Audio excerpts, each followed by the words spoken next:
still have, I think, 4 tickets left. I have to use them by the time this year ends. I will be going to 2 more games, 2 more Reds games, and I will be cheering against the Reds when I go. I think I'll be cheering against them. Cheering against them? Are we tanking for? Yeah, we're tanking. A higher draft pick? Correct, but that doesn't really work. But we know we're draft guys here. Yeah. So that's what I'll be doing. Man. But other than that, it's great, Kenner. How are you? I'm fantastic. What are you so down for? I mean, you just told us, but like, come on, like it's okay. It's okay. Listen, I'm all right. I'm ready to roll. I think we need Happy day. We need to get to the headspace that it might not be okay. I think that's probably the better option. Right. So I'm trying to get to a point where I'm going to be okay if it's not okay. All right. Well, here's the deal. You're not allowed to do that. Okay. Well, because you kept saying 0-4. Oh, slow start didn't matter. You kept saying it didn't matter about a slow start. 100%. Why are you letting an 0-1 before we started slow? Do you not understand how my brain works? I'm learning. It was completely fine in theory, and then we scored 10 points against the Patriots, and now I'm freaking out. There was a certain point during that game where I'm like, I mean, Jacob's fine. He's fine. I'm not. Everything's going to be fine. Everything will be fine. I still firmly believe everything will be fine. But just in case you're preparing for I'm preparing for to not be fine. The slim chance that it won't be. Well, I tell you what, we won't. We'll get into some Bengals stuff coming up here in just a little bit. Obviously, we're going to get into some college football stuff around the corner, college football across the board. We'll talk about the Bearcats' epic collapse on Saturday, a collapse that cost me money. All right, you can have an epic collapse, but when you have an epic collapse that costs people money, now that's where I draw the line. But before we get to any of that, let's get caught up on some of the things that are happening in the rest of the world of sports. We got Elliot's headlines. Whoa! Those 3 things: Joey Votto, David Bell, and leading off the bench with top headlines. It's true. I do love those things. Kinda. Headlines: the Reds, they win another baseball game. Hip hip hooray! They finish off a sweep of the Braves with only 1 game. It's a 1-game sweep. Obviously, they played that series earlier on. Since we counted that 2-game sweep as a sweep, this is another sweep. This is the second sweep of the Braves. That's correct. Okay, cool. They shut out Atlanta 1-0. Offensive explosion as Nick Martinez shined. 7 innings of 2-hit baseball while striking out 5. He retired 17 straight batters. I don't know. Maybe Nick Martinez comes back as a full-fledged starter next season. The Reds are 70-75. They're 9 games out of a wild card spot, and they're more games out of winning the division. So if you think there's hope, there's not. They are back at it tonight where they will face the Cardinals. 7:45 first pitch. Steve Ross says the Reds have won 6 out of 8, and that's true. They've also won 6 out of 10. They just lost their last series.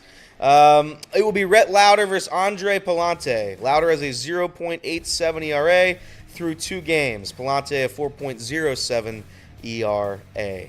Around the league, the Cubs, they crushed the Dodgers 10-4. The Cubs offense gets 16 hits as every player in the lineup got a hit. Guardians win 5-3 over the White Sox. Rookie Joey Cantillo, I think is how I pronounce that, flirted with a perfect game, didn't get it, but nonetheless he gets his first win in the majors. Angels, they beat the Twins 6-2. The Red Sox, they cruised past the Orioles 12-3. I'm gonna butcher this. Rob Refsnyder, is that right? Sure. Rob Refsnyder and Tyler O'Neill hit consecutive home runs twice in the same game. So they went back-to-back twice. That's pretty wild. Mets moved past the Braves in the wild card race. They win 3-2 over the Blue Jays. They've won 10 of 11. Yankees, they crushed the Royals 10-4. Good for them. That's it for baseball. Monday Night Football. The 49ers, they take care of the Jets with ease, 32-19. It was the 1,085th scoregami. Woo! How did you celebrate, Jacob? Hard. Jordan Mason. Aggressively. Jordan Mason ran for 147 yards and a touchdown in place of the injured Christian McCaffrey.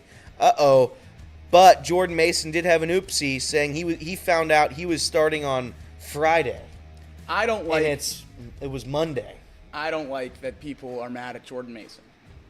People need to be mad at the 49ers, not mad at Jordan Mason. I agree. He had an interview after his on-field interview where he let that slip, where he wouldn't even answer the question.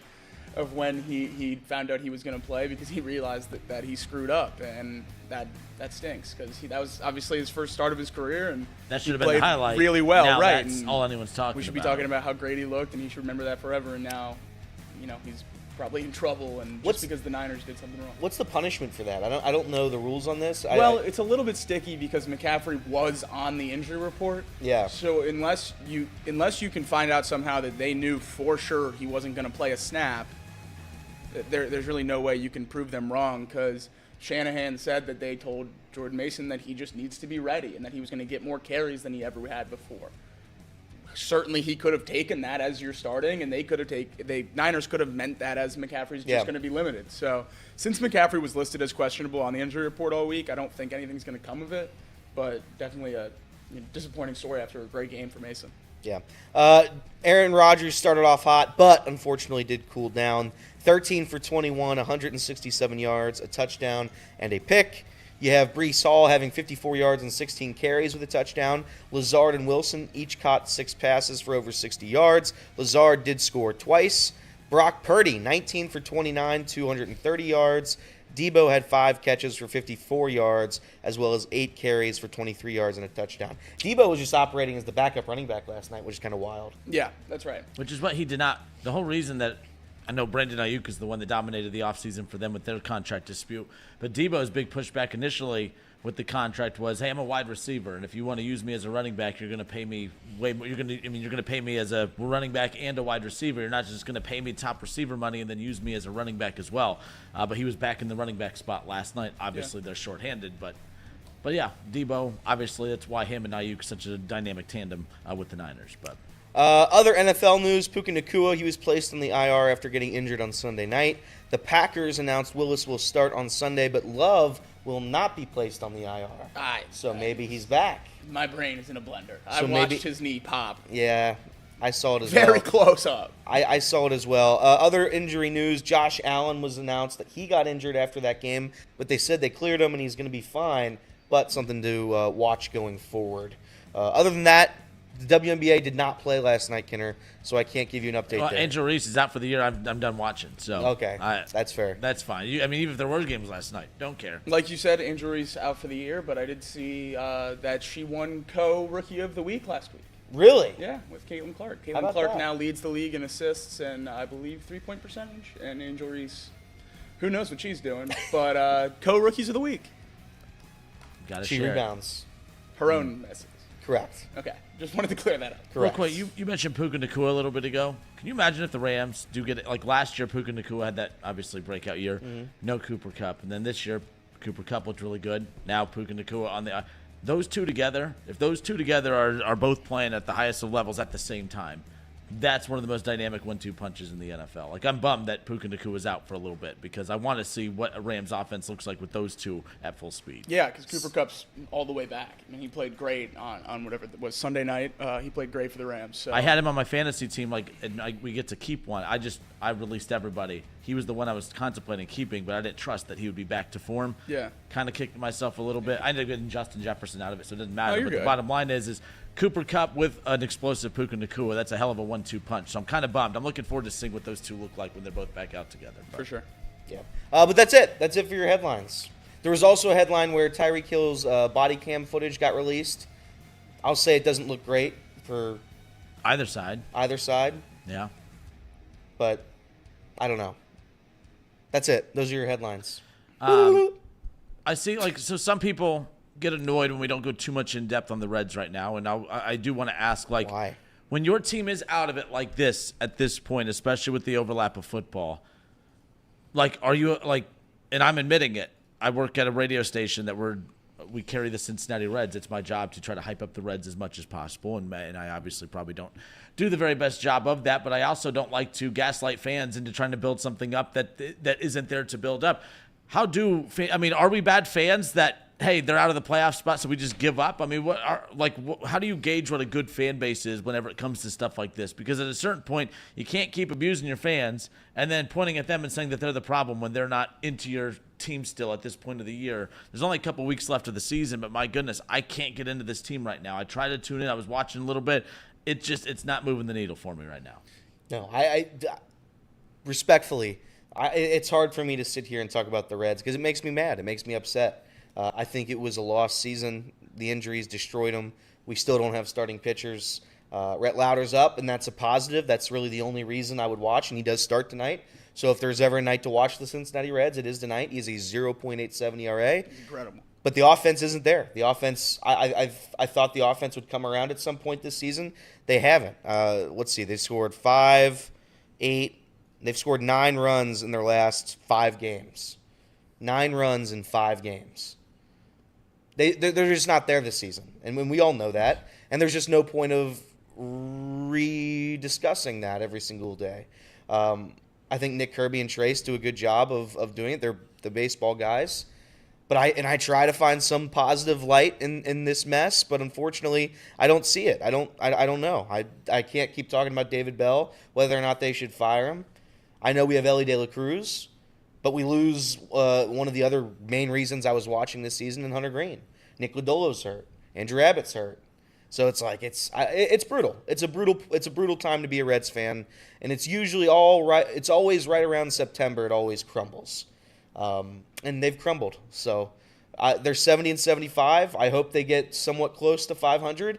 I don't think they will finish 500 this season, but nonetheless, try your best.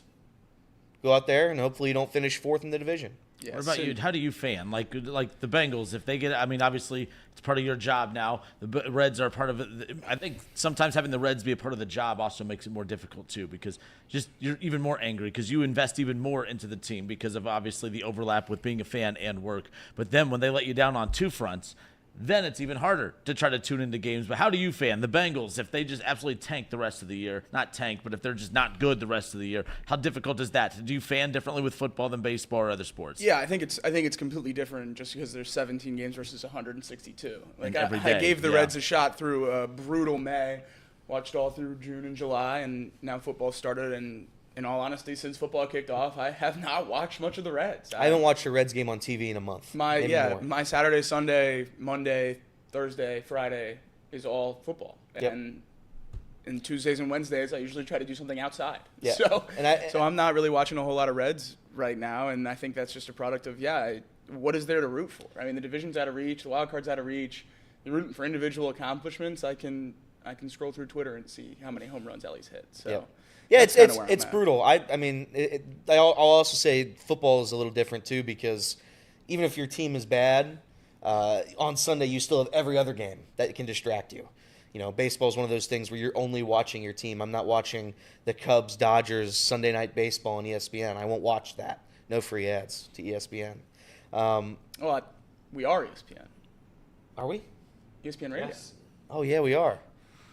1 to 3, baby. Come Oh on. my God, that's 1 right. to 3. Sunday Night Baseball is our coworker. But yeah, but here's the thing. I for people who still watch the Reds, it's their favorite team. I'm never gonna bash them for watching. I'm not gonna bash them for going to go in person to watch Ellie De La Cruz, no matter how terrible they are, because it's something fun to do. So I mean, fan how you want to fan. You shouldn't judge other people based on how they fan. We're all in this together. We're all on the Titanic. But what's wild is like by the time we get to February, we're itching for Reds baseball, as we should. Yeah, I will say, and maybe this year because the Reds have just taken a toll on me, but I'm out on baseball altogether. That was my next question. I mean, obviously Aaron Judge and Ohtani, the MVP races on both sides. Couldn't care less. And there's really aren't races. Those are just like 2 guys that are the favorites to win. I swear to God, if they cut away from football again, for him not even breaking the record, him breaking his own fake record. I don't care about no 60 home runs. Hit 70 like a real man, and then you can cut into my football Yeah, you games. could tell baseball's trying to like recreate some of these things that they basically ruined themselves because they basically took every record holder out there and said, yeah, they don't exist in baseball anymore. So we got to reinvent records to try to get people reinvested in them. But yeah, like I remember as a kid being in class, and I had a teacher that would literally turn on every time Barry Bonds, if the Giants had like a game during the day, we would stop. I remember in the middle of a test, he goes, all right, flip your test over. He goes, Barry Bonds is up to bat. He would turn on the TV. We'd watch Barry Bonds at bats. Like it was wild. Like during that record year. Same thing with Sammy Sosa and others. That like baseball used to mean something across the board as a kid because of those records. Those records meant so much. Well, that's what stinks now. It's all your best pitchers in baseball history. Obviously, are cheated somehow or were on steroids. Your best hitters in baseball history, steroids are cheated somehow. You've ruined the entire history of baseball, or they ruined the whole entire history of baseball. Now they're trying to reinvent some of these things just to try to recreate some of that excitement. Oh, but it's the American League record. I don't care about the NFC passing. You don't care about record. America, dude? But, well, hold on. Wow. Hold on. Wow. US of A, baby. Big thing tonight. Big thing tonight. Everyone tune in. Chatterbox debate tonight? Is that what we're doing? Me and Alex Chatterbox Wallace were Live? talking about running a live show. I think that'd be a good time. That would be a great time. Maybe Reed and I could host one. Yeah, please. That would be very, very fun. That'd be fun. Which side would retake? I don't. Well, I think we which side should would you finally take? pull I back don't- the curtain. I- The two most confusing people at Chatterbox. Yeah, I will say this about baseball too. It would be they'll never do it, but I really think they should get rid of the month of September. Get baseball or just in general? No. Get rid of that. Bengals fans would like so- that too. Give them a month probably. off. Yeah. No. We'll cut it. No. Cut it to 130 games. Playoff baseball starts in September. Oh, I thought you meant just give them a month off. No. Go Just the MLS model. No. Just 130 games. The month of September is playoff baseball. Then I'd be back in on baseball. But unfortunately, we got to wait a month, and we got to draw out this month. The teams that have already lost are just going to continue to lose. Shout out to the White Sox, though. They've had a good year. Great year. Good for them. Historic. Record-breaking, if you will. All right, off the bench, presented by United Dairy Farmers. Casey McCullister is back. You just wouldn't know it, but he is sitting across from me. We got Elliot. We got Jacob. We got a full house today, and we're going to get into some college football when we come back. Jacob's top 10 around the corner, but when we come back, the most impressive win from college football week 2 and the most unimpressive loss of the weekend. We'll even talk about Marcus Freeman and getting upset by Northern Illinois. We got that coming up around the corner as well. Plenty of college football discussion coming your way. Plus, later on in the show, we'll dive into the Cincinnati Bengals a little bit more, a little panic meter game. We're going to start breaking down the Cincinnati Bengals from their head coach to the offense to the defense to the health. At what levels are you panicking right now when it comes to your Cincinnati Bengals 0-1 start? We'll get to all of that coming up. More off the bench next.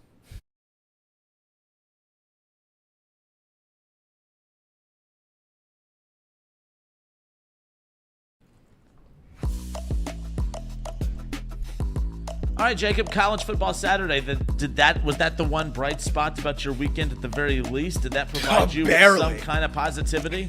Barely. Barely? I didn't know how important for my psyche it was that Alabama pull out that game against USF until the Bengals lost. Yeah. I don't know what I would do if I was sitting here with an Alabama non-conference loss and a Bengals loss in week 1, but they pulled it out, and both my college teams are undefeated and at the top of the rankings. So good so far on Saturdays. Hopefully Sundays can turn themselves around a little bit.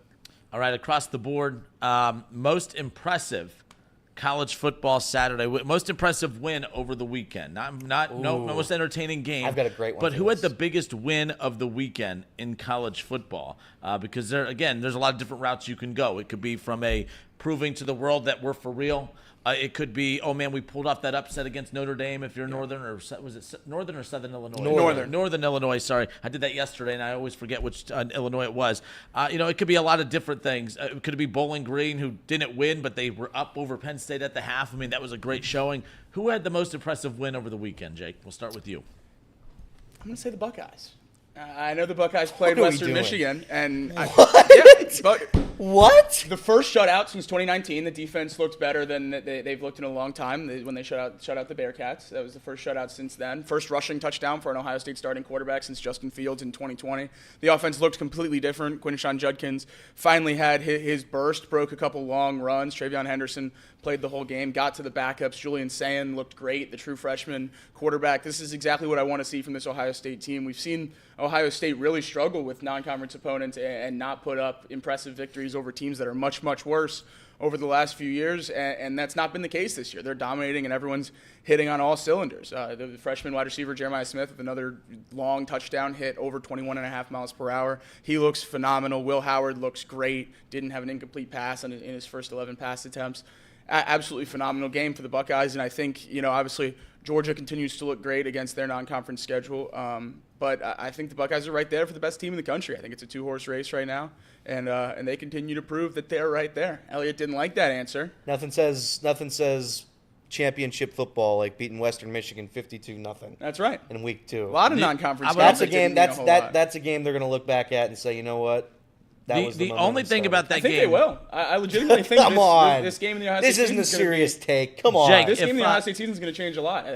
Defense has not played this well this early in the season in many, many years. So I talked about this yesterday on the afternoon show about, first of all, Ohio State's not my most impressive win over the weekend, but it was an impressive win because it wasn't about who they played. I get why he's laughing. I understand completely why he's laughing because non-Buckeye fans are like, what are we doing here? But if you understand Ohio State, that is the best game that they have played in years. As far as kickoff, from kickoff to offense to defense to special teams, literally everything. It was the perfect game. They didn't make one mistake the entire game, and I kid you not.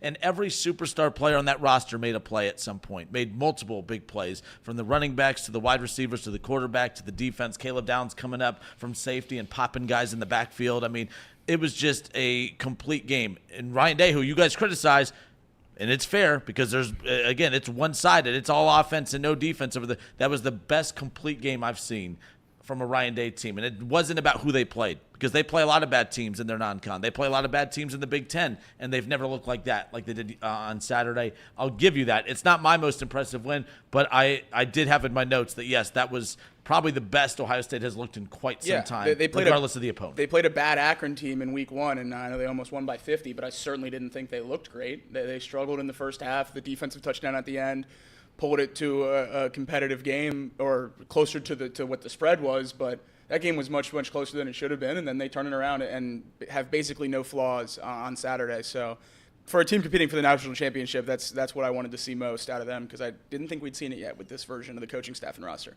Fair enough. All right, if you're just joining us here on Off the Bench, we appreciate you. We got some Bengals stuff coming up around the corner. We had to dive into college football a little bit coming out of the weekend. Obviously, NFL is king right now. College football, a lot of great things happening over the weekend as well. The most impressive win over the weekend, week 2 of college football. Jacob goes with Ohio State over Western Michigan. Elliott chuckled. He laughed. I'm curious. What is your most impressive win from over the weekend? Oh, well, it's got to be Boston College's 56-0 win over Duquesne. Boston College looked great. That was sarcasm. I said sarcasm. That's a game that Boston College is going to remember all year long. It's going to take them all the way home. They might make a bowl game this year, the Pop-Tart Bowl. Boston College is going to be pretty good this year. And if they make the Pop-Tart Bowl, this Like is the their win they'll coach. look at. My real answer, of course, is Northern Illinois, because that's the best win of the week. Oh, I by don't far. even think that's the best one of the week. How is that not the best one of the week? Texas is a better win than that if you're going to go pure just ranking wins. How would Northern Illinois' first ever win against the AP Top 10 on the road at Notre Dame not the biggest win of the week? You don't think that's a bigger win than Texas? I know that's a bigger win than Texas. I know heavily that's disagree. I think this is a bigger bid than mine. I don't think so. How do you say that? What does Northern Illinois have to do this year? They're ranked in the top 25. You always say little schools that don't have a chance to win a national championship don't matter, so what does the upset matter? No. That's been changed now. That's been changed. You think Northern Illinois has a chance to make the playoffs? Sure, win out. They're ranked. How many MAC schools are This is a ranked? good bit. How many MAC schools are ranked right now? It's a good bet. They could win out, and who knows? Northern Illinois is going to look back to the Week 2 victory over Notre Dame and South Bend, and they're going to say, wow, yeah, we did win that game. I like the guy that put down little conferences his entire college football take career, now finally giving him a little credit. I do give them credit. When they win big games, you can get some credit. And their championship season is still alive. Big time. 25th ranked. First of all, it was a great win. The MAC, let me ask you, so I work with Keith Byers in Dayton. He says his favorite non-Power 4 conference is the MAC. Thinks it's the most competitive non-Power 4 conference. MAC rocks. Is that the case? I always said the American originally. Obviously, that's changed. When you lose Houston, you lose Cincinnati, you lose, a lot of teams out of that conference. Tulane has been good. Obviously, they've been a competitive team out there. There's been, you look at the American and what's left. Is the American or the MAC? Which of those non-Power 4 conferences is best right now? Mountain West. I mean, there's some interesting ones out there. Best or most competitive? Let's go. Well, let's do both. Best. What is the best non-Power 4 conference? Probably the Mountain West. Boise State, UNLV. Yeah, this year. I think the Mountain West is probably the best Group of 5 conference. I think the Sun Belt's pretty good. They have some good teams. James Madison, obviously, just moving up a few years ago, but they've been competitive. Oh. Who? I didn't even do that on purpose. We're James Madison, baby. James Madison, what are they? What? What James Madison, what's their little... The Dukes. So go Dukes, say it. Go Dukes. There That's you right. go. That's right. Yeah, Sun Belt's fun. I think MAC is the most competitive, though. I love the MAC top to bottom. They play on Tuesdays and Wednesdays. They're probably the most fun games to watch. So. MAC is the only smaller conference. And by the way, shout out to them because they've capitalized weekday games. Sunbelt's playing Tuesday, Wednesdays now too. Really? Yeah. See, I don't like that as much. But see, I won't watch that because I'm going to watch the MACtion whenever that starts. MACtion starts what, week 6? Something like that. Whenever conference play really starts going. But yeah, I like the MAC. I went to a MAC school. Shout out to Toledo. And they do have some relatively competitive teams in the MAC. So yeah, I think it's a pretty damn good conference. I don't know if it would be. I don't think anybody's saying they're the best non-power conference, but nonetheless, we all know what the MAC is. We watch their games. I bet more people can name MAC schools than they can name Sunbelt schools and probably now American schools. Which is wild, but I agree with you. Yeah. Maybe it's just because where we live. I think that's incredibly regional. Yeah. Yeah, maybe that's California, right. If I say name a MAC school, I don't know. Just like for the Mountain West or whatever. For us, I can't name that many right off the top of my head. I will say, especially this season. Obviously we thought Miami of Ohio had a shot against Northwestern. That was one of our upset picks or whatever. Obviously, you lose by possession at Northwestern in week 1. Bowling Green up over top 25, top 10 Penn State at the half and only, lost by possession there. And then, of course, in Northern Illinois upsetting Notre Dame over the weekend. So that win over Notre Dame is your biggest and most impressive win coming out of week 2 of college football. Ohio State over Western Michigan for Jacob. Casey, pull up the chair, pull up to the mic. It was almost a tough one for your Nittany Lions, but they were able to pull it off. Yeah, but they are not going to be my most impressive win. I'm going to say my most impressive win has got to be South Carolina because of how bad they looked, and they still won by I like it. A couple touchdowns. I mean, their defense is phenomenal. That edge rusher is insane. That edge rusher, he's 17 years old. Yeah. He's definitely going to be a top 3 pick. He's going to look so good in scarlet and gray next year. Oh, my goodness. I mean, he is phenomenal. They had 5 sacks. They were terrorizing Kentucky quarterbacks, got a couple picks. Kentucky could do nothing that game. Absolutely nothing. I was just impressed with how bad South Carolina's offense looked and how they still dominated regardless. Hey, I mean, we'll keep an eye on them. I think they're the most impressive out of the big teams that won. I think the other team that I was too nervous to say because I didn't want to look like a jackwagon going into this bit here, but I thought Boise State, despite them losing, looked pretty damn good. I really liked what I saw from them. Is Ashton GT going to win the Heisman? I mean, after that performance, I would imagine so. 3 touchdowns, 150 yards rushing. I mean, he was really, really good. It's a shame that you think that Boise State's quarterback would have done a little bit better. I think he was like 19 of 40 or something like that. He did not have a good game, but they were up in the fourth quarter. They were up against Oregon. I think it was 34-27, and I thought that they looked really, really good. I think that that's going to be a team to watch. I would love. I know it can't happen, but it could happen. I think right. A home playoff game at Boise, and with the blue turf. Is that possible or no? If they get in, it probably would happen. They'd No. be Well, they would have to 5, be. right? They would have to be the. They would have to be the 6th, right, or the 5th? 5 or 6. Or 7th, right? There's 7th? There's 3 home games. There's 3 first-round games, right? Oh, and there's 2 buys. There's 2 buys. 4 I forgot buys. 4 buys. You're right. So there's. You're right. You're right. So I mean, they would have to be in the top half of those teams that don't get a bye. But I would love assume the group of 5 team that gets in is going to be the 11 or 12. A playoff game on that blue field. I've had a lot of bad takes throughout my career, but bashing the 12-team playoff might be. I really want to take that back. I'm super jacked for the playoff. Oh, see, I'm super jacked for it, and because of that. Yeah. I was wrong. I am actually paying way more attention to teams I probably wouldn't have because, Boise, who gives a rip about Boise? They're not going to be in the playoff. I'm paying attention to Boise. I'm paying attention to a lot of teams right now that maybe I don't look at as championship contenders, but I'm like, man, imagine a Boise versus Ohio State in the playoff. Imagine a Boise, you know what I mean? Because these weird, these teams that we don't traditionally look at as playoff teams are going to run into the powers, and those are going to be the ones that we look at to say, hey, it's your responsibility to provide us those Cinderella, those March Madness type upset vibes when we get to December and January. December Madness, baby. January Madness. That's what we want, unless it's against our teams. Then we don't want that. For me, the most impressive win over the weekend, and kind of wild, kind of weird, but I'm going to go with it. Kyle McCord in Syracuse. I did have Texas. Technically, my real answer was Texas over Michigan, but you guys touched on it. The reason I like them over Michigan is because they dominated Michigan on the road, and Quinn Ewers looked like the real deal. I know me and you I've been higher on Quinn Ewers than you, but for Quinn Ewers to go on the road at Michigan in a very tough environment to play and to play well, because Texas could have won without him playing well. They won because of what he did and how he led that offense. It was an overall very well-balanced attack. Shout out to the Texas Longhorns and shout out to Quinn Ewers. Huge win. But Syracuse is interesting. Syracuse could be a sleeper playoff team out of the ACC. For one, their schedule's not very good, and Kyle McCord looks like a legitimate quarterback. And a lot of times there are teams who have good weapons on the outside. They have a good run game. They have a solid defense. They just don't have that guy under center that stirs the drink. That, you know what I mean? And Kyle McCord provides that for Syracuse. I think that when you look at the schedule, Stanford, Holy Cross, UNLV, NC State, Pitt, Virginia Tech, Boston College, California, UConn. The toughest schedule, the toughest team on their schedule doesn't come until the last week in November when they play Miami, and they play them at home. But if this is the Kyle McCord that they have, my God, look out for Syracuse out of the ACC. They don't run into any of the big boys out there. I kind of like Syracuse. I think that it's Georgia Tech. I'm not going to overreact to that, but it's because they won with their offense. Kyle McCord looked dominant doing it.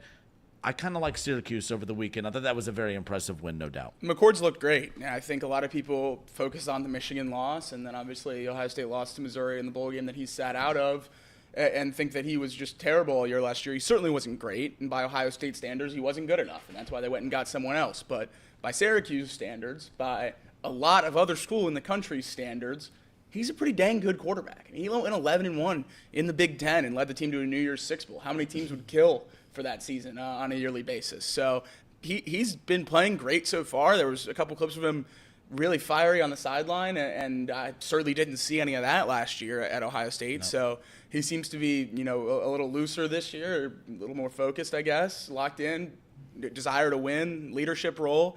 Maybe it's suiting him better. He likes the smaller stage, a little less bright lights, and he's doing well. Where I wanted him to go, honestly, was Cincinnati when he entered the transfer portal.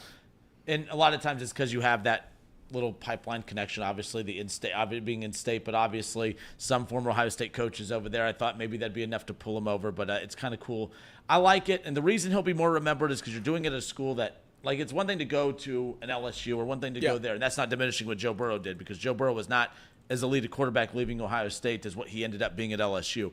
But Kyle McCord, if he does this at a bigger school or like an NC State, but to do it at Syracuse, you're going to be even more remembered for turning Syracuse into a contender, especially in a 12-team playoff.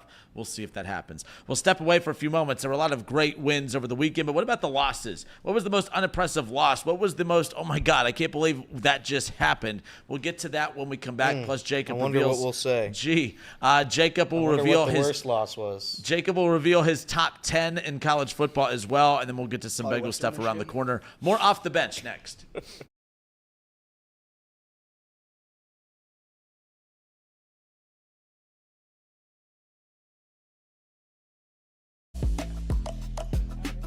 Most unimpressive loss.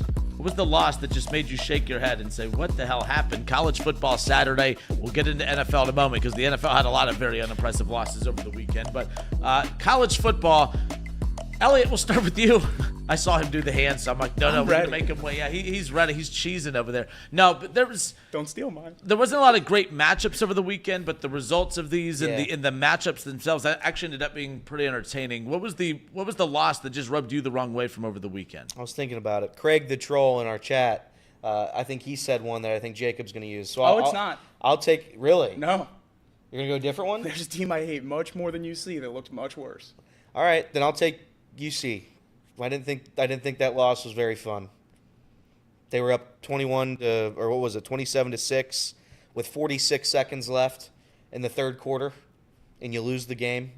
It's pretty pathetic. Positive news for UC. It's pretty pathetic. I saw a Notre Dame fan on Twitter after their loss to Northern Illinois, and they said, we need to fire Freeman. And the list of names they had, Scott Satterfield was on the list. Okay. So maybe you get out of that buyout. Maybe we can get out of the buyout. He hasn't beaten a FBS team at home.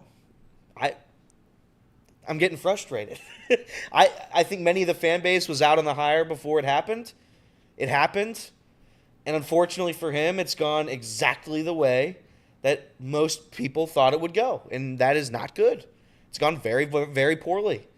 So we're going to see how this season plays out. I don't love the start. I think we're one really bad loss away to Miami from really throwing in the towel here. So, yeah, I'm concerned. I'm concerned for Big Sat. I don't think his tenure at UC is going to be a fruitful one. I don't think it's going to be a long one. He is here to fill the void until we find our next head coach, which maybe, hopefully, is Marcus Freeman. Do you know what maybe the Notre Dame buyout wants to is? part ways? Huh? Do you know what the buyout is? For Satterfield? $8 million, maybe.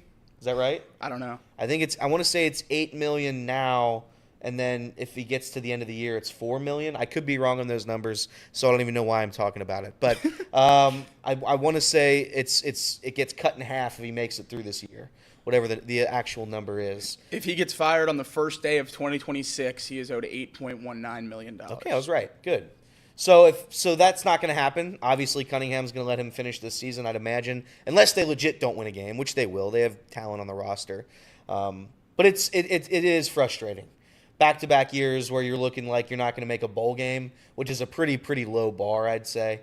Yeah, I don't know. I understand what he inherited. You're inheriting the end of a reign of Luke Fickell. But at the end of the day, if we're just not going to beat decent teams at home, I don't know what we're doing here. And keep in mind, it's not just the losing. They could have lost. They weren't the favorites heading into this. Pitt was they were favored by 2.5 heading into this matchup, playing at Cincinnati. It's just not that they lost. They could have lost, and I don't think this would have been on our radar for the worst losses over the weekend. But you're up 27-6. You're up 27-6 in the second half, and you lose that game at home. I just think you add those elements on top of it. You prove you could be explosive. You prove you could put points up on the board, and then you prove that defensively you can hold teams down like they did in the first half, which the defense was the big question, especially after last week. And then you just reverted back to that, and Pitt was dicing through them so easily. I think it's not just that they lost; it's how they lost. That's what made that one of the worst losses of the weekend. And yes, it cost me money at the end of the day. That's one It reason. cost you money? But that huge lead at home and letting it slip It can't through your happen. fingers. It can't happen. I saw a couple of my guys, the Twitter follows I have, Mr. Brendel and the rest of the Bearcat fan base. I think it was unanimous that it was probably one of the worst losses in recent memory at Nippert Stadium, historic Nippert. I can't remember a worse one. When you blow a 21-point lead in the fourth quarter, basically, there's no excuse for it. It felt like they went away from the running game, which, I mean, I don't know how you do that because our offense, again, no disrespect, but it's like we have one really, really good running back in Corey Kiner. And I felt like they didn't really use him in the fourth quarter as much as they could have. Sorsby's looked good. I mean, there's no doubt about it. I think for any UC fan that watched last year and we're hoping that we'd see better quarterback play, I think you're getting that for what it's worth. I think Sorsby's been very, very good to start. Obviously, two opponents that I'm not going to sit here and pretend that these are good teams. But yeah, it's brutal. So hopefully Satterfield figures something out. We beat Miami, revenge game. In I believe the penultimate game against Miami. I think we still have one more against them down the road at Paycor Stadium, I believe. But this will be the last game, I think, in either at UC or at Miami. That's a shame. That really is a shame. It is a shame. The rivalry is dead. All right, Jacob, for you. So everyone thought it would be Cincinnati. You had your hands together. You were smiling. No. I have an idea, but I'm curious. Who was the most unimpressive? Who had the most unimpressive loss over the weekend? Who looked the worst over the weekend in their loss? Yeah, for the second time this season, the most unimpressive loss is the number 10 team in the nation. Michigan looked completely lost on the field. They had no idea what to do at all offensively. They looked terrible, and I had a great time watching it. I mean, Texas just dominated that game from whistle to whistle, and Michigan had no chance. The quarterback dilemma that we knew they would have coming into the season is even worse than we thought. If Davis Warren is their best option in quarterback, then who knows how bad Alex Orji is. And then our dear friend Donovan Edwards, he a college football 25 cover athlete, now has 68 yards on 19 carries, and if you can do quick math, that's just 3.6 yards per carry. Ohio State's third-string running back freshman James Peoples has more than all three of those numbers. Michigan's defense didn't look good, and that was supposed to be the highlight of this team. They were supposed to be able to stop anyone, and no matter how bad the offense was, they were going to be able to overcome and be a decent team. Well, that certainly wasn't the case. Quinn Ewers threw for almost 250 yards and 3 touchdowns, a 100-yard receiver, which Michigan never allows. Will Johnson looked terrible alone on the outside. The O-line or the D-line was not getting much pressure on Texas whatsoever. I think Michigan still being ranked is honestly borderline criminal. I don't think they're even close to a top 25 team, and I think they're just going to continue to lose. The schedule doesn't get much easier for Michigan. They play a lot of good teams this year. They have USC coming up in a few weeks. They have Michigan State, obviously, a rival. They go to Washington, who isn't a very good team, but I don't think Michigan is either, so they could certainly lose that one. And then at Ohio State, oh boy, I can't wait for that one. So Michigan the rest of the season is a team I'm going to keep an eye on, but I'm not sure how much longer I'm going to be keeping an eye on them, because I think they're going to fall out of the national spotlight and national conversation very quickly. Yeah, I still think Oregon looking as rough as they have early. Like, so many people were high on Michigan coming in, not being a title contender, but still being a big threat in the Big Ten. Everyone, and I was high on Oregon too, but I'm still very high on USC. I still think that because of that offense of theirs, and they blew out their opponent, Utah State, over the weekend, I think they're the second best team in the Big Ten. Where are you at with USC right now out of the Big Ten? Do you put them behind Ohio State? Or is it still Oregon for you? I think Nebraska might be the second best team in the Big Ten. I'm almost ready to go there. I want to see Patrick Mahomes Jr. leading the way. I don't know how I feel about the cosplaying of an NFL quarterback. Kind of weird, yeah. He's really good. Dylan Raiola is really good, and that defense is legit. Matt Rule always turns the programs around in year 2. He got Temple from a 1-win team to a bowl game in year 2. He got Baylor from a 2-win team with some of the most sanctions we've ever seen on a coaching staff to a bowl game in year 2. Oregon hasn't looked good against 2 non-Power 5 opponents. I know Boise State's a pretty good team, but they struggled against Idaho in week 1. Michigan, obviously, not very good. Miller Moss and USC have been great. I think they're clearly the third best team. Clearly, those are the 3 best teams, in my opinion. I think I might lead Nebraska, too, just because of the ceiling for Raiola and that offense. All right, with that being said, I picked Colorado as the worst loss for me. Just because, not just that they lost, but this was supposed to be one of the biggest matchups of the weekend. It had a build-up to a huge game. And Colorado-Nebraska, a rivalry that used to mean something, it might be back. And there was just so much, flair to this matchup. There was no flair. Outside of Deion being on the sideline and obviously Shedeur Sanders, who, again, his attitude continues to just drop him further and further down on the draft boards. I don't know what kind of PR campaign they're going to have to pull for this kid to remain a top 3 pick in the NFL, but it's going to be something like – it's going to be pretty wild. It's going to be pretty wild what they're going to have to do to his attitude is just god-awful. Terrible. God-awful. They're going to have to manage I wonder his where he image. gets it from. As much as I like Deion, he doesn't help the situation either in these situations. I love Deion, but I don't like how he handles these situations. Shedeur Sanders, I'm a huge fan of Hunter. He 10 catches, 110 yards, great. But, again, scoreless at the half. They put 10 total points up. Shedeur gets hurt. He leaves the game. He walks off the field banged up with minutes to go. And we think he's banged up. He just walks off the field. They said he's injured. But then my favorite is he has his social media team following him off the – and, again, I get that's their job. They're supposed to do that. It's just everything's about looks and appearances and aesthetics, and it's just not a good look when you're just getting your asses handed to you. You have an attitude problem. You're walking off the field with time left. The crowd's yelling at you and booing you. You have your social media team with their cameras following behind you. Everything's for the cameras. Everything's a show. There's a back and forth about whether Deion is forcing the band to play his rap song every time he scores a touchdown or not. You have Joel Klatt, who's, the Colorado enthusiast, coming out defending him, saying that's not true. This whole thing has just been loud and not in a good way. I loved the Colorado storyline last year. I love Deion, and I'm intrigued by Colorado. I was not impressed by that matchup. They had a chance to shut people up. They had a chance to make some noise. Even if they had lost 28-24 or 28 to, just by 3 a possession, whatever, it's a much different story. But you got your asses handed to you. And then afterwards, we got to do the whole let's find something to make it not about the game, to get people distracted from the fact that you got your asses handed to you. Not impressed with Colorado over the weekend. Yeah, right after the game, they asked Shedeur Sanders about how he played, and his first response is, how often did Raiola get touched? Well, how about you think about your own play? Maybe throwing a pick 6 from your own end zone straight into the DB's hands wasn't a great decision on your part. Didn't seem like there was a whole lot of pressure on that play. I think they're going to have to manage Shedeur's image to get him picked highly in the draft, and I also think they're going to have to delete some film because he certainly doesn't look good on the field. He doesn't look like a top-shelf NFL quarterback on the field. All the worries about college quarterbacks that put up gaudy numbers are exactly what he does every week. They just run around in circles, toss the ball up. They use their speed and athleticism to overpower guys that are slower and less athletic, and they dominate the college game statistically. And that's exactly what Shooter Sanders is doing. And when I watch Colorado play, I don't see a whole lot of his game that's translatable to the NFL whatsoever. All right, Off the Bench, presented by United Dairy Farmers. We're off and rolling here on a Tuesday. A lot of college football. We wrap up our college football discussion. When we come back, Jacob gives his top 10. And then, of course, we'll dive into all things Cincinnati Bengals to wrap up the show on the radio side of things, at least here today. More Off the Bench when we come back.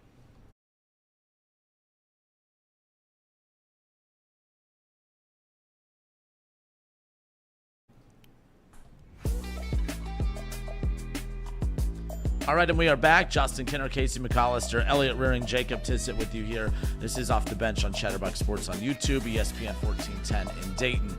Casey, college football, I know we talked about most impressive win over the weekend. We weighed in on some of the ugliest losses over the weekend. Is there one we didn't mention? Was there a loss that you were like scratching your head about over the weekend? I don't know if there was necessarily a team that stood out to me other than the Kentucky just being dominated, but I think that's just because of how good South Carolina is. I'll kind of cheat a little bit and just say the Big Ten looked pretty bad over the weekend. Penn State looked pretty bad against Bowling Green. They shouldn't be anywhere near that score, that final score. Iowa, those two teams just look miserable. Yeah, I mean, it just wasn't a good look for the Big Ten schools. I mean, considering how dominant they were in week one, I think they went 17-1 in week one. They won some of these games, but you're right, they did not. I don't know how many of these teams feel good about it. Yeah, yes. They didn't impress. A lot of those teams won, but they didn't impress you. They didn't make you feel confident in those teams moving forward. What do you guys think about Luke Fickell in Wisconsin right now? Because I'm kind of looking at them. They win 28-14 over Western Michigan in week one. We watched what Ohio State, a national championship contender, did to them over the weekend. It was the win of the week. You could see the biggest win of the You week. could say that. Some are saying that. They win 27-13 over South Dakota in week two. It's kind of to Casey's point. Wisconsin's one of those teams. Luke Fickell and Wisconsin's one of those teams where, okay, they're 2-0. That's great. It's better than being 0-2, better than being 1-1. But when you look at Luke Fickell was brought to Wisconsin to bring them back, to put them at that level with the Ohio States, and it looks like Nebraska could potentially jump past them. It looks like USC is right back where, many had kind of said they weren't going to be there right away. I think they're there. Oregon's obviously there. I'm just curious people's thoughts on Wisconsin, because you look at the stretch that they have coming up. I think they could easily lose 3 of the next 4. I think things can get pretty ugly for Luke Fickell in Wisconsin. They have Alabama coming up this weekend. They are at USC the following weekend. I don't fear Purdue, but they're at Rutgers, in October. So 3 of their next 4. I don't like them against Alabama. I'm not picking them against USC. And I'm really curious about that Rutgers game, because Rutgers doesn't look terrible. So I'm looking at Wisconsin. I'm looking at Luke Fickell. While everyone's pointing at, from a Bearcat perspective, while everyone's pointing at Marcus Freeman and whether his seat's warming up after that upset loss against Northern Illinois. He has a loss against Marshall at home as well under his watch. I still look at Luke Fickell, and I'm not saying his seat's warm or hot or anything like that, but this stretch is going to be an interesting one for old Luke Fickell in year 2 at Wisconsin. Yeah, Alabama's going to Camp Randall this weekend, and I know they didn't look great against South Florida last week, but they didn't look great against South Florida last year, and they went on to the Rose Bowl. So I think Alabama's going to absolutely annihilate Wisconsin this weekend. I think it's going to be a bloodbath. We're going to see backups and scout team guys in the game for Alabama. I think it's going to be that bad. I think Wisconsin's a really bad team. I think their roster has some talent on it, but it's not even remotely close to matching where they need talent for this system. It's going to take Fickell a long time to get an air raid system in there, because they just don't have those pieces on a normal Wisconsin roster.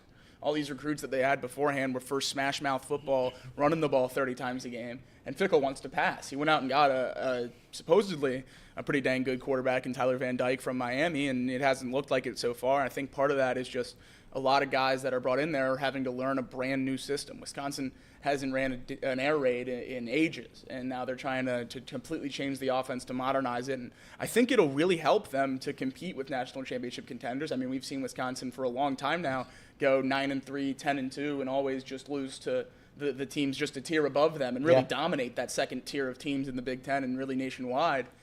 I think they're running into the same issue Ohio State ran into a few years back, kind of on a smaller scale, where Ohio State was beat to manhandle the Big Ten and beat Michigan and all that good stuff, and that's great. But once they got to the national championship, the SEC speed and Pac-12 speed and all that different stuff really was a problem for them. And I think Wisconsin's dealing with that within the Big Ten themselves. That they're able to dominate the Big Ten West, the former Big Ten West, Iowa, and all those different teams like that. And then when you play the Ohio States and the Michigans of the world, you're just not even close. So I think Fickell's doing what's necessary to get them to that point of being competitive in the Big Ten. But I think it's going to get uglier before it gets better. I just hope they stick with him long enough to let it get better. Yeah, I mean, their defense is kind of stinky, I think the rushing defense specifically has allowed 100-plus yards to both those schools that they just played. When you play Alabama, obviously, definitely they never have good running backs at Alabama. So we'll see what happens. Yeah, I don't think Wisconsin's is going to be as good this year as some might hope. But nonetheless, I do think Luke Fickell will figure it out. I have no doubt in my mind that he can get Wisconsin back to somewhat of relevancy in a couple years. It takes time. So, and again, maybe both turn it around and maybe both succeed. Let's not act like both of these coaches are Marcus Freeman and Luke Fickell. Sorry. There's a good chance both succeed. I'm not burying both of them, but right now it's just interesting little stretches, and we know how impatient athletic departments can be and fan bases can be. Which one, though, if you were to envision one getting let go first, who is that? Is it Marcus Freeman? Is that where we kind of feel right now? I just think the leash is shorter at a school like Notre Dame because Wisconsin, if Fickell gets fired at Wisconsin, I guess the question is, like, who do you go get? Yeah. Like, who can you poach as Wisconsin? Yep. If Notre Dame's open, call everybody. Yeah. I mean, everybody this side of Ryan Day is getting a phone call. So, I don't think it's necessarily because I have less faith in Marcus Freeman than Luke Fickell. I think Marcus Freeman's a very good coach who has suffered two embarrassing losses. Brutal losses. Three embarrassing losses. But yeah, I don't know how he can get through another one if there's another slip up. I don't think it's high stakes at Wisconsin for Luke Fickell. Right, that's what I mean. I don't think it would have to be bad for a while. I don't think there's any expectation that they ever win the Big Ten. I don't think there's any expectation that they go win a national championship. Notre Dame, that's always the expectation. And when you lose to Northern Illinois at home, when you lose to Marshall at home, it's going to be tough to explain those losses to the people who pay your salary. And I love Marcus Freeman. I love him. Selfishly, I want that not to work out so he can come back to UC. But nonetheless, he certainly has more pressure on his shoulders than Luke Fickell does at Wisconsin. They can do whatever they want. They can go 6-7 for the next however many years, and he would never risk losing his job. Man, can you imagine going from Notre Dame to the worst job in the Power Four? That'd be crazy. That's a punishment right there. That'd be crazy. Do you think Fickell just is biding his time before the Ohio State seat may or may not open up ever? I think he went the wrong way. Really? I think the way he would have got to Ohio State is to stay at UC until it opens. I don't think they're going to get him from within the conference unless Wisconsin can become a contender before that seat opens. Yeah. And I don't think it feels like as much of like with him at UC and UC continuing to roll, it feels like a win getting Fickell back at Ohio State. I don't know if it feels like a win anymore if you get him back, just depending on where he takes Wisconsin to. But talking obviously a lot more college football today. We wrap up our college football talk, of course. Jacob every Tuesday will give us his top 10 in college football. Jacob, take it away. We're going to start at 10, and we had a fall. I'm sorry, Casey, but we had a fall. Penn State. Oh, no. Still in the top 10, but at 10. That's probably fair. I saw a lot I wanted to see from Aller in week 1 against West Virginia. Seemed to take a step back, closer to last year's version. He didn't really target the receivers at all. Right. It's pretty tough. He threw 2 interceptions last year. When you look at those counting numbers, you get really excited about Drew Aller. My worry with him has always been he's not willing to take risks. He's not willing to take the deep ball or throw into anything other than a wide open window, and I think that's kind of why that game was as close as it was on Saturday. Penn State's still a good team, but they come in at 10. Number 9, another Big Ten team, I have USC. USC was at 10 last week. I think they continue to play very well. I have a lot of faith in Miller Moss. I think Lincoln Riley is a great offensive mind, obviously, and they've made improvements on defense. Their defense looks very good. So I have USC at 9. They are the team, if I'm Ohio State right now, that I'm probably circling most as who I think I'm going to play in the Big Ten championship, if I had to guess. Not on the regular season schedule, but a very, very good, well-rounded USC team. One of the most well-rounded USC teams we've seen in quite some time. At number 8, same spot they were at last week, Miami, Florida. Cam Ward continues to look great. He's certainly a Heisman contender at quarterback down there, and I think they're the favorite to win the ACC pretty clearly. So if they can keep everything on track, I think the U might be back. We might be talking about playoff U. The U, part 2. Part 3. Part 3. And I know their home crowds at the Dolphin Stadium usually aren't phenomenal. But if they could pull it out for a home game in Coral Gables in Hard Rock Stadium, I think that'd be a really, really cool venue if their fans all show up for it. Not to change the subject, but does USC sell out the Coliseum? No, they have. Well, the whole back of the end zone is tapestries of the Heisman winners. Okay. They retire the number of every Heisman winner, and it's like their jerseys laid out there. And then a lot of the upper bowl is ads as well. UCLA doesn't. They don't get any fans, right? If you watch a UCLA game, you'll laugh out loud. Okay. It looks like a Wednesday night Reds game. That's no bark in the park. No bark in the park. All right, sorry to derail. Number 7, Oregon. The preseason expectations were very, very high. If I was going to remove preseason expectations, they would not be in my top 10. I'm surprised they're still in your top 10. But there's a level of me that I just can't completely remove those. Dylan Gabriel has shown time and time again in college football at UCF and then at Oklahoma that he's a winner, that he plays very, very good, very clean football. And I think down the stretch, if every game's close, I still would take Oregon to win the vast majority of them. So if they go 11-1, 10-2, I think they're still probably in the playoff, even if they don't go to the Big Ten championship. For that reason, they're at 7, but obviously 3 going into the season, 5 last week, 7 now in my rankings. There's a good chance they're out of it next week if they don't turn it around quickly. The good news for them is that style points no longer matter. Right. So these wins, win them ugly, win them disgusting, doesn't matter. If you're undefeated, you're probably getting a bye. In fact, you're most definitely getting a bye. They get Ohio State in Austin, which will certainly help if they have any shot at that game. It'll be because it's there. That environment's incredible. They do a really good job there fan-wise, and the team plays great at Oregon. So I'm definitely worried about that game as an Ohio State fan, even though I don't think Oregon is as good as we thought they were in the preseason. Still a competitive team. At number 6, the biggest riser of the week for me, Tennessee.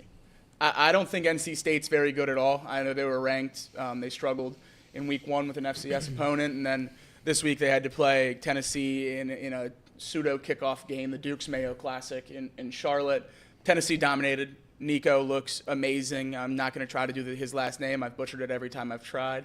But he's looked incredible so far, redshirt freshman. And if they can get his level of play to increase at all, I think they're going to be a real threat in the SEC. They're a really, really good team. They might have the best player in college football in James Pierce, their edge rusher.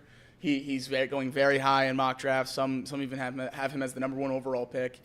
So if they can get everything clicking together, they're going to be a really good team. I mean, scoring 50 points against the team that's ranked in the top 25 is about as impressive as it gets. They get Alabama in Knoxville in their stadium. So obviously we know what they did 2 years ago there against Alabama. Maybe they do it again and put themselves in a good spot to go to the playoff. But again, playing in the new SEC, very, very tough.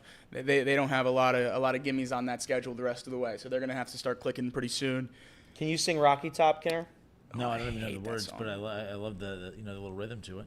Garbage truck worker convention down in in Knoxville, wearing that disgusting throw up orange. Anyways, number 5, Ole Miss, the very, very good offense. Jackson Dart, incredible. They covered the 42.5 last week without any worries at all. He looked great. The backups looked great when he came in. Jackson Dart broke the SEC record for most consecutive completions, 30 completions. What? Last 6 completions the last game, first 24 of this game, 30 straight completions, 24, too short of the. Were these Joe Burrow passes or were these legit passes? These were. They Really? were up 50-0 when he threw his first incomplete pass. That's awesome. Really big shot plays a lot of the time. He looks phenomenal. The offense looks great. The wide receivers are some of the best in the league, and the defense looks okay. I know it's only been, small schools so far, but the defense looks all right, and that was the main worry for them. So I'm going to take them at 5. At number 4, I know they struggled. Against USF, but Alabama's going to stay at number 4. I think they're going to bounce back this week against Wisconsin, and if they don't, the rankings will reflect that. But so far, I think they've proven that they're the number 4 team in the nation. The game was close most of the time, but they still won by 26. They scored 40 points. and they pulled away late. So I think Alabama showed that they, even though if they start slow, if they don't have it right away, if they don't have their A game, they can still pull off wins against lesser teams, and that's important. Beating teams that are worse than you is absolutely important. Alabama stays at number 4. The top 3 doesn't change for me. Texas stays at 3. Yep. I know a lot of people have them at 2. The AP poll had them at 2. For me, Texas stays at 3, and that's not a reflection of Texas. I think Texas looks phenomenal, and they looked great against Michigan. It's a reflection of Michigan. I don't think Michigan's a top 10 team. If I thought Texas did that to a top 10 team, they would certainly be ranked 2 and probably number 1. But they stay at 3 because I think they beat a team who is outside of the top 25, though very convincingly. They're certainly a championship contender and remain at 3. That means the top 2, no surprises here. Ohio State dominated Western Michigan, looked great in every facet of the game. And then number 1, Georgia just keeps winning. And until they don't, I'm locking them in at 1. 41 straight regular season wins. Unbelievable. And the only person they've lost to in that time is no longer coaching. Ooh. So, watch out, college football. By the way, my $5 future on Georgia to win $12 looks really good right about now. Is that even, fun? I want to cash out for 50 cents less than my initial wager every single day I look at it. All right, Off the Bench presented by United Dairy Farmers. Chatterbox Sports on YouTube, 1410 ESPN Radio in Dayton. I see we have a couple birthdays in the chat. I don't think those I don't are think right. we do. They're not real? I think they lied. I think People Molly lie about birthdays? I think I Molly think I think so. Molly lied about birthdays. I didn't understand the lie. So it's not Molly's birthday. I don't know. She said it was Mark's birthday, and then Mark said it's not his birthday, and then we asked I Molly. think Mark's birthday's tomorrow. Yeah, but I asked Mark that, and he said no, and then Molly said it's not her birthday either. Well, if it is your birthday, happy birthday. And if it's not your birthday, Hope you have a great one whenever it comes I around. feel like I got Yeah. tricked. I feel like a waiter at Applebee's right now. I feel like, I believed it was their birthday, Would But you like they to don't sing get them a a happy free piece of birthday cake song? or anything. No, I'm not a singer. that's good. I'm not a singer. I will step away for a few moments. I know Casey has some ad reads and housekeeping items, and then we're going to dive into all things Cincinnati Bengals coming up. Bengals panic meter when we come back.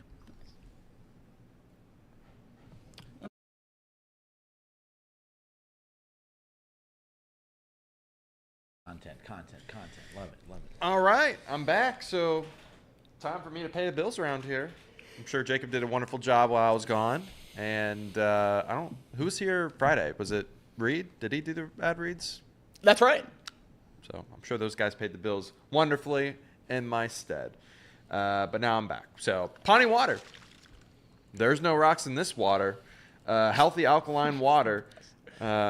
Great tasting water. Some say the best tasting water. And I say it's the best tasting water in the world. And you should trust me. It is the best tasting water in the world. So go check them out. Pawnee Water at PAHHNI water.com. Yeah. Buy lots of Pawnee water. Very, very smooth. Ain't that right, Elliot? Yeah. Bengals Report. The future Bengals Report is proudly sponsored by Encore Technologies. At Encore, they deliver cutting-edge IT solutions for a data-driven world, from mobile computing and desktop support to advanced data center solutions. They help businesses enhance efficiency and Productivity. PRODUCTIVIT. why? Productivity. That's right, You asked Jimbos. Visit encore.tech. Game time. Oh, wrong one. Sorry. Got Where excited. your path to innovation begins. Here. That was a good one. That was a good one. Game time. Speaking of, I forget real quick before you start. I forget. Chase says, "Elliot, can you do your Ray Romano?" I forget what my Ray Romano was. It was not even close to It Ray wasn't Romano. remotely Ray Romano. It was the best one, though. It was. Oh, it was like, "Hey, It's it's pizza time. It's me, Ray Romano. It's me, Ray Romano." Now that's Mexican. I don't even know what that was. Mexican. I know. I'm just doing my. I'm Ray Romano, and I like pizza pie, and I love game time. yes, You're Elliot. Thanks, Ray. My brother Robert is going to get into all sorts of hijinks on our show. Everybody loves Raymond, and I'm Ray. Can we do the ads now? Game Time. I love using the Game Time app. I know Elliot or Ray Romano likes to use the Game Time app as well. You can get plenty of great deals right now. Cincinnati Reds tickets are probably at all-time low right now, and you can get them as cheap as like $5, $10. And Game Time is there for you to get those tickets. You can see exactly where you're sitting at. Pricing's all up front and included. It's one of the best-looking apps out there. It's one of the smoothest. I really, really enjoy using Game Time, and have for the last bit since we've been sponsored by them. Since this winter and going into spring and summer, I've been using them constantly, and I will continue to use them, possibly to go to some of these Bengals games because they have great deals for those tickets at the moment. So, regardless, check them out. Look through their features like the Game Time pick filters, kind of help fluff out all those just crazy tickets and help you find the deals that you're looking for. And check them out. Lowest price is guaranteed. Event cancellation protection, things like that. They're just one of the best ticketing apps out there. So take the guesswork out of buying tickets with Game Time. Download the Game Time app, create an account, and use code OTB for $20 off your first purchase. That's code OTB for $20 off your first purchase. Terms apply. Again, create an account and redeem code OTB for $20 off your first purchase. Download Game Time today. What time is it, fellas? Game time. Game time. What time is it, fellas? Game time. What time is it, fellas? Productivity. Game time. Game time. And I'm Ray Romano. He's Ray Romano. Housekeeping items. We will be doing box lunch today. That's right. We will be doing Quiplash today. So get ready for that. Enjoy some. Yeah, get ready for it. Some of that for the members. Next 3 days, box lunch. Boom. Boom. Boom. Are we doing box lunch 3 days in a row? Yeah, but you won't be here on Thursday. Yeah. I won't be here Thursday, Friday because I got to go work. So if you haven't become a member or would like to become a member, check out our YouTube page on your computer. I don't think you can do it through your phone for some reason. I don't know why it's like that. But if you check out our YouTube page, memberships are right there on the home page. There's a $10 membership, gets you all the video access that you want. And then there's a $25 membership that gets you a discount code for our merchandise store that we have on our Chatterbox website. Couldn't think of the word there for a second. Also, if you haven't done so already, please hit the like button. Share this show with a friend. We really appreciate it. It helps us grow and reach more viewers like you. Thank you. Thank you. Thank you. Tonight. Go ahead, Jacob. Tonight at 6 p. Oh! Chatterbox Bengals. Oh! We're going to recap Oh! the Bengals game. We have some key plays we're going to break down, go over what went wrong, and then what needs to change to get better. Start the preview for the Chiefs, and then we'll do the full Chiefs preview on Thursday at 7 p.m. So tonight at 6 p.m., live on YouTube, Week 1 recap, start of the Chiefs game preview for Chatterbox Bengals, and then as soon as we're done there, as soon as I get it up, it'll be up on podcast form everywhere you listen to podcasts. And the speed of that is completely reliant on my technical education. So There you go. we'll see when Good that's luck. available. Good luck. But at the very least, tomorrow morning you'll be able to listen to that podcast wherever you're at. There and we then go. tonight, tune in on YouTube. Be in the chat. We'll love to see you guys. Sounds great. Sounds wonderful. Can't wait to listen to that on my way home. I think that's all we have for today. Listen to it on your way home. Or on my way to work, on my way home, either way. That's the beauty of YouTube. You can listen to it and watch it wherever you are. Whenever you want, wherever you are. Amen. Hallelujah. Did you say hey man or amen? Amen. Hallelujah. Okay, I thought you said hey man. Hey, man. I'm Ray Romano. That's it.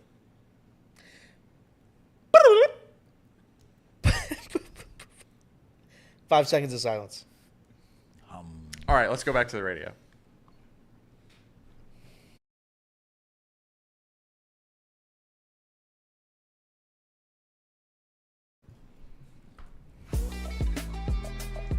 All right, and we are back off the bench. United Dairy Farmers, Chatterbox Sports YouTube, ESPN 1410 in Dayton. Justin Kenner, Casey McAllister, Elliot Rearing, Jacob Tissett with you here on a Tuesday. Yesterday, of course, we spent the entire 2-hour show recapping week 1 of the NFL season, talking a lot of Cincinnati Bengals football. We spent the majority of today, of course, catching up on everything that happened over week 2 of college football, of course. But want to close out the show on the radio side of things, at least, talking Cincinnati Bengals football. There's been now way more than 24 hours to digest everything and to kind of let it sink in. And the one thing, especially after watching last night's Monday Night Football game, the bottom line is there's a lot of fan bases right now that feel bad about how terrible their offenses looked this past weekend. How about this? 18 quarterbacks threw for under 200 yards in week 1. 18. So I know everyone's freaking out about their team. Some teams have more concerns and holes on their roster than others. Completely get it. But from a Cincinnati Bengals perspective, considering the fact that at some point you know you're going to get T back, you have Jamar Chase, a bolstered offensive line. You know the defense isn't as bad as what it looked this past week. And at the end of the day, 18 teams had QBs that couldn't throw for more than 200 yards this past weekend. I know it was bad. But I think we always forget, too. We expect, preseason, you have a month and some change of camp to get it going. It's rare, not just a Bengals thing. It's across the league. It takes time before you kind of get to the point where you see the finished product on the field, where you are who you are at this point. I think there's 18 teams right now. Some of those are bad teams, but there are 18 QBs who are not going to average less than 200 passing yards a game moving forward, and offenses that will not produce a passing game of under 200 yards moving forward. So, this is coming from me, telling Bengals fan. It's a lot of QBs, a lot of quarterback, or a lot of offenses struggled in week 1. I'm okay with losing week 1. I'm okay with, starting relatively slow. You don't have a full preseason, and you get here and it doesn't look exactly like how you're going to look at the end of the year. But every single season showing up like this, that's the part I'm not okay with. And if there was ever a year to not start out slow, it's this year when 4 of your first 6 games are teams that are going to have probably a combined 8 wins. So that's the part of it where I get a little bit frustrated. But nonetheless, you are 100% right. The Bengals we see in December are not the Bengals we're seeing right now. It's going to be a vastly different team. It's going to be a vastly improved team. It's going to be the Bengals we've probably come to know over the past couple of years. But as of right now, it's frustrating. And I really do think it's just the opponent that really got down on all the Bengals fandom because it's the Patriots. And the Patriots have one of the lowest win projections in the NFL this season. The lowest win projection in the NFL this season. And you lose that game without really even looking competitive. That's the part where the slow start gets me. But I understand your point. I understand the logic. This is just essentially an added preseason game. It just happens to matter. That's the difference here. So we'll see how they look against the Chiefs. 6-point underdogs on the road, but I'm going to temper my expectations again. Last year I tempered my expectations. I thought they were winning a Super Bowl. This year I'm going to temper them again. Hopefully we make the playoffs. Yeah, in a vacuum, looking around the rest of the league and how other quarterbacks played, it made me feel a lot better about Joe. It made me feel a lot better about Burrow. There was a little bit of concern setting in for me about whether there was an inability to throw the ball deep, and doing some more of a deep dive into the game, in which you can check it out tonight at 6 p.m. on Chatterbox Bengals here on the Chatterbox YouTube. Good plug. We're going to have some play breakdowns for you, and a lot of those plays and a lot of the worries about Joe not throwing the ball deep was a result of the defense, because they were really taking away those deep shots. They were called a lot more often than I thought watching the game the first time from the broadcast angle. So that, accompanied with a lot of the other quarterbacks in the league struggling as well, have really made me feel a lot better about Joe's play, the offensive play calling, and a lot of things along those lines. This team's going to be fine. It's just a matter of when, and if it's too late. You hope they can get back on track this week and beat the Chiefs. That'd be phenomenal. Yeah. I think if they lose here and still don't look good, I still don't think it's the end of the world. But if you start dropping games with the Panthers, the Commanders, and a lot of these games to start, and say you're in week 6 looking around and you're 2-4, then you can just throw out one seed, throw the thought of a run to the Super Bowl through Paycor Stadium out the window.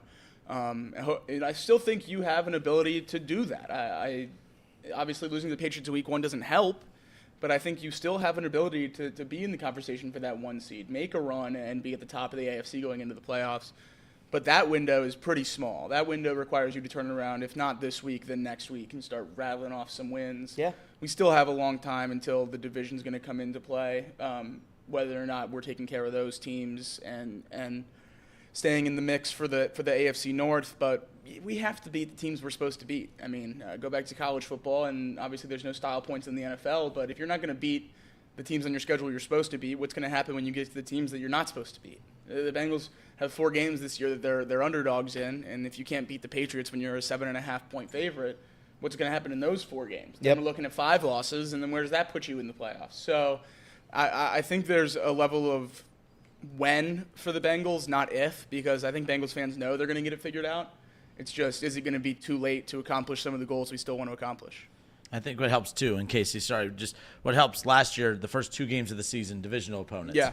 You don't play divisional opponent till week 5. So if you navigate through some of the murky waters to start the season, it may not be the record you want to start the season, but you're not shooting yourself in the foot from a divisional standpoint, because winning the division is key, especially when it comes to playoff seeding. So that matters. Obviously, playing Cleveland and Baltimore last year in weeks 1 and 2 did not help. You don't play divisional opponent till week 5. The Chiefs, though, just like, this is one of them weird games where I could see them looking night and day different from one week to the other. I could see them completely turning it around and completely looking like the team that everyone expected them to look like, because it is the Chiefs, and it just drives that, that motivational drive for Joe Burrow and company. We'll see if that's the case, or if that's not the case and the Chiefs beat them down, then we're right back here next Monday and Tuesday questioning, well, maybe next week is when they turn it around. But that's of course, the part of the mental gymnastics is trying to figure this team out every single season in the first month of the season. Yeah, I would say that a lot of concerns that Bengals fans have are the ability to do things that they think that the Bengals can do. Physically, I think the Bengals, talent-wise, are fine. I think that a lot of mistakes, Sunday, not yesterday, it's Tuesday, Casey. A lot of the mistakes were a lot of mental stuff, a lot of just arm tackling, a lot of correctable things that they can do within a week. The problem that I have with the game against the Patriots is just that this feels like they were just not prepared. And it's always felt like they've never been prepared week 1 to play NFL, just an NFL game. And Joe Burrow's processing was sped up. He was not reading the field very well. You could argue that the holes for the running game weren't really there. You could argue that the tackling wasn't great. Obviously, 170 yards in the run and given up in the run game. You could argue that just not taking care of the football, making a lot of mistakes, fumbling it, putting it on the ground, not being able to hold on to balls, just not being mentally sound. All those things I feel like are a result of not being ready because you didn't prepare well enough in the preseason. Now, they did a lot to try to correct those things by doing those joint practices, by playing the offensive starters for that one drive, but clearly it's not enough. It's never been enough. I don't know when we start to say, that you got to play at least a drive every game of the preseason, at least, to get those reps that he needs to kind of get warmed up, because you could tell after the first couple drives the offense started clicking a little bit, and then it took us a massive step back because we fumbled it right on the 1 yard line. That's a huge blow regardless of what team you're on. It's going to derail whatever momentum that you were building leading into that. So I'm not going to panic yet about the Bengals and where they're at, because we know time and time again, the last 4 or 5 years, this team will figure it out. Joe Burrow struggles mentally. His processing is just sped up a lot. The first couple weeks of the season, I think we wanted to believe that maybe it was all injury related in the beginning, especially with coming off the ACL or coming off the appendix or coming off his calf. I don't think it was any of that. I think if you go back and rewatch some of those games, that it was never really him physically. It was a lot of his mental game that wasn't there. And I think we'll see that processing, that mental part of his game come back like it always does. All right, Off the Bench presented by United Dairy Farmers, Chatterbox Sports on YouTube, ESPN 1410 in Dayton. We will step away for a second. We come back, Bengals panic meter to close out the radio side because we'll need more time for that, Elliot. I know you're giving me the look, but yeah, there's a method to the craziness. I'm trying to figure out your method. A method to the craziness. So we'll see if I can figure it out by the time the show ends. I'll see if I can figure it out by the time the show ends. We'll be right back. We'll see if we can figure it out.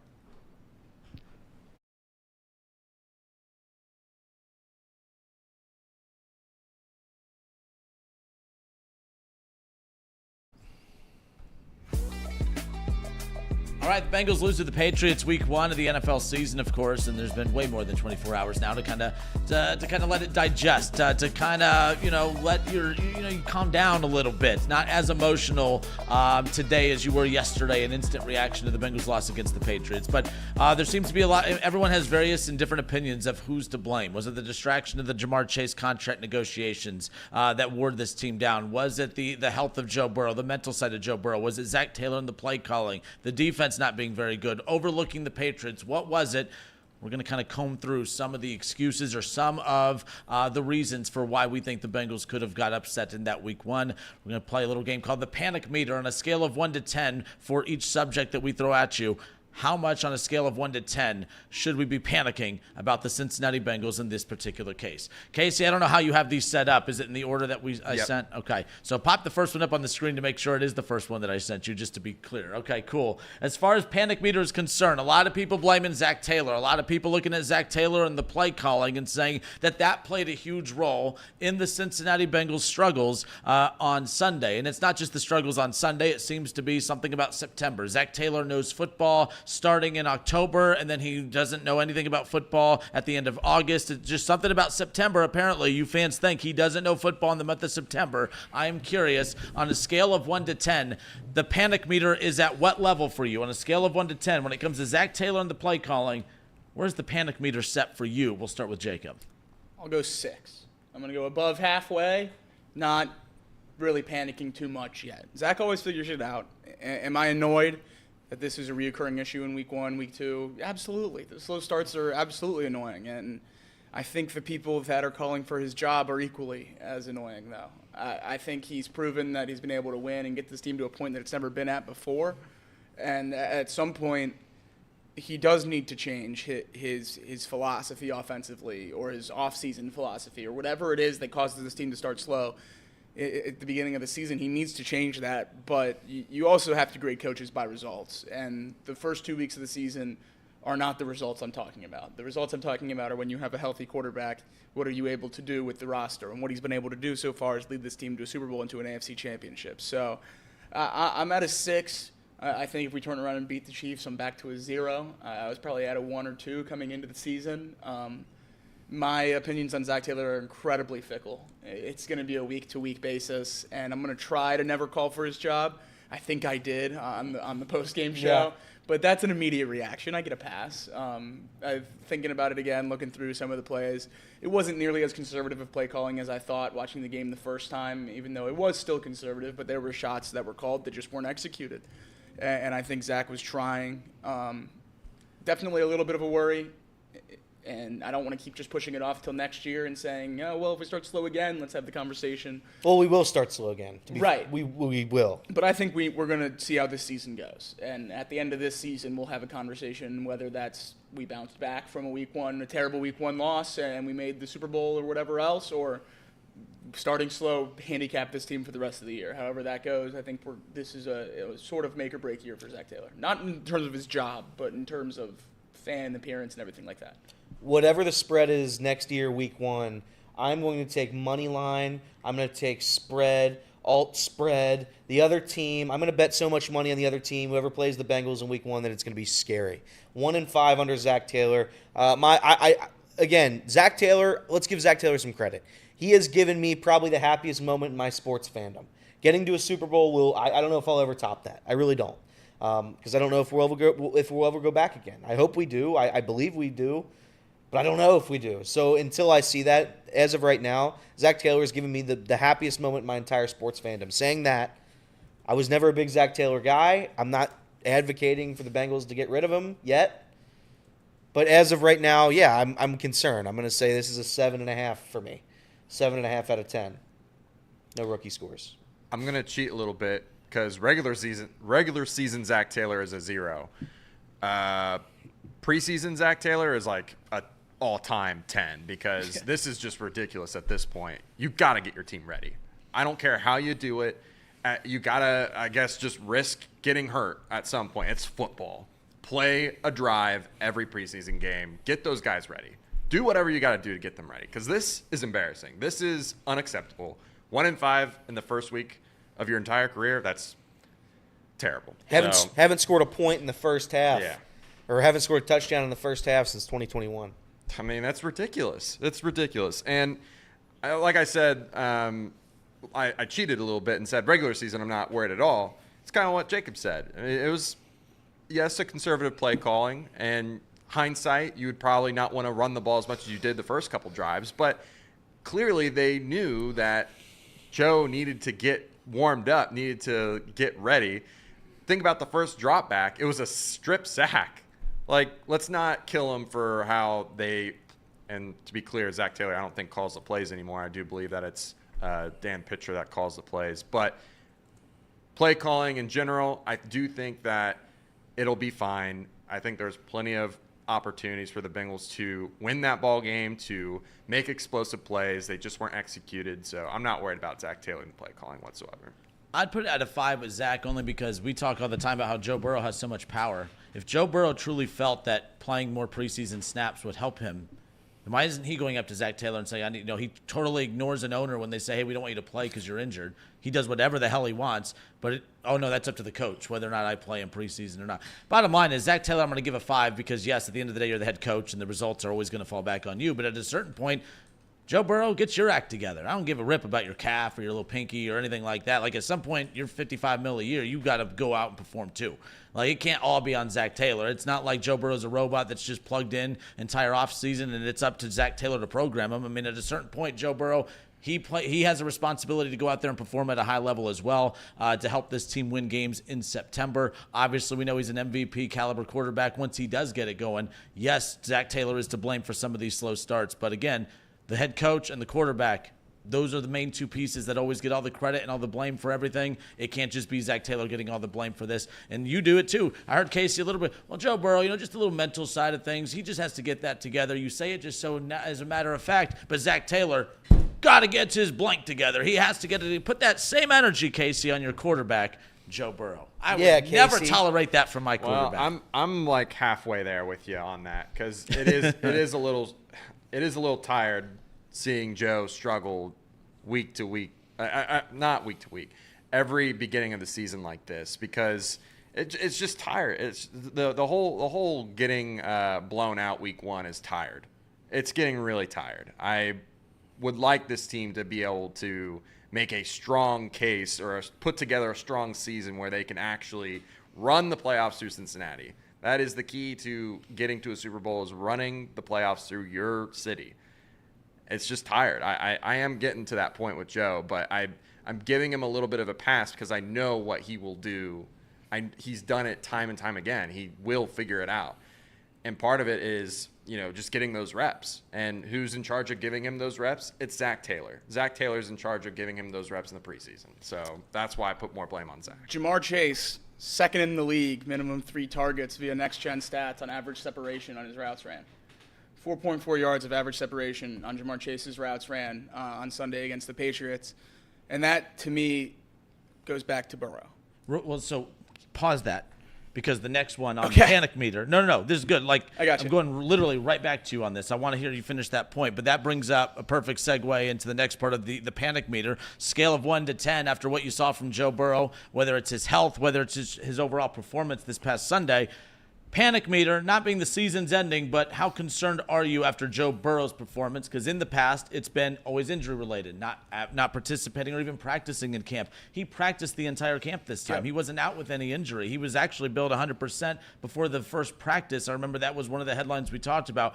We got 100% Joe Burrow throughout all of camp. And he looked the exact same as Joe Burrow with the bad calf. Joe Burrow coming off an appendectomy. Joe Burrow coming off his leg being tore up by the Washington Commanders.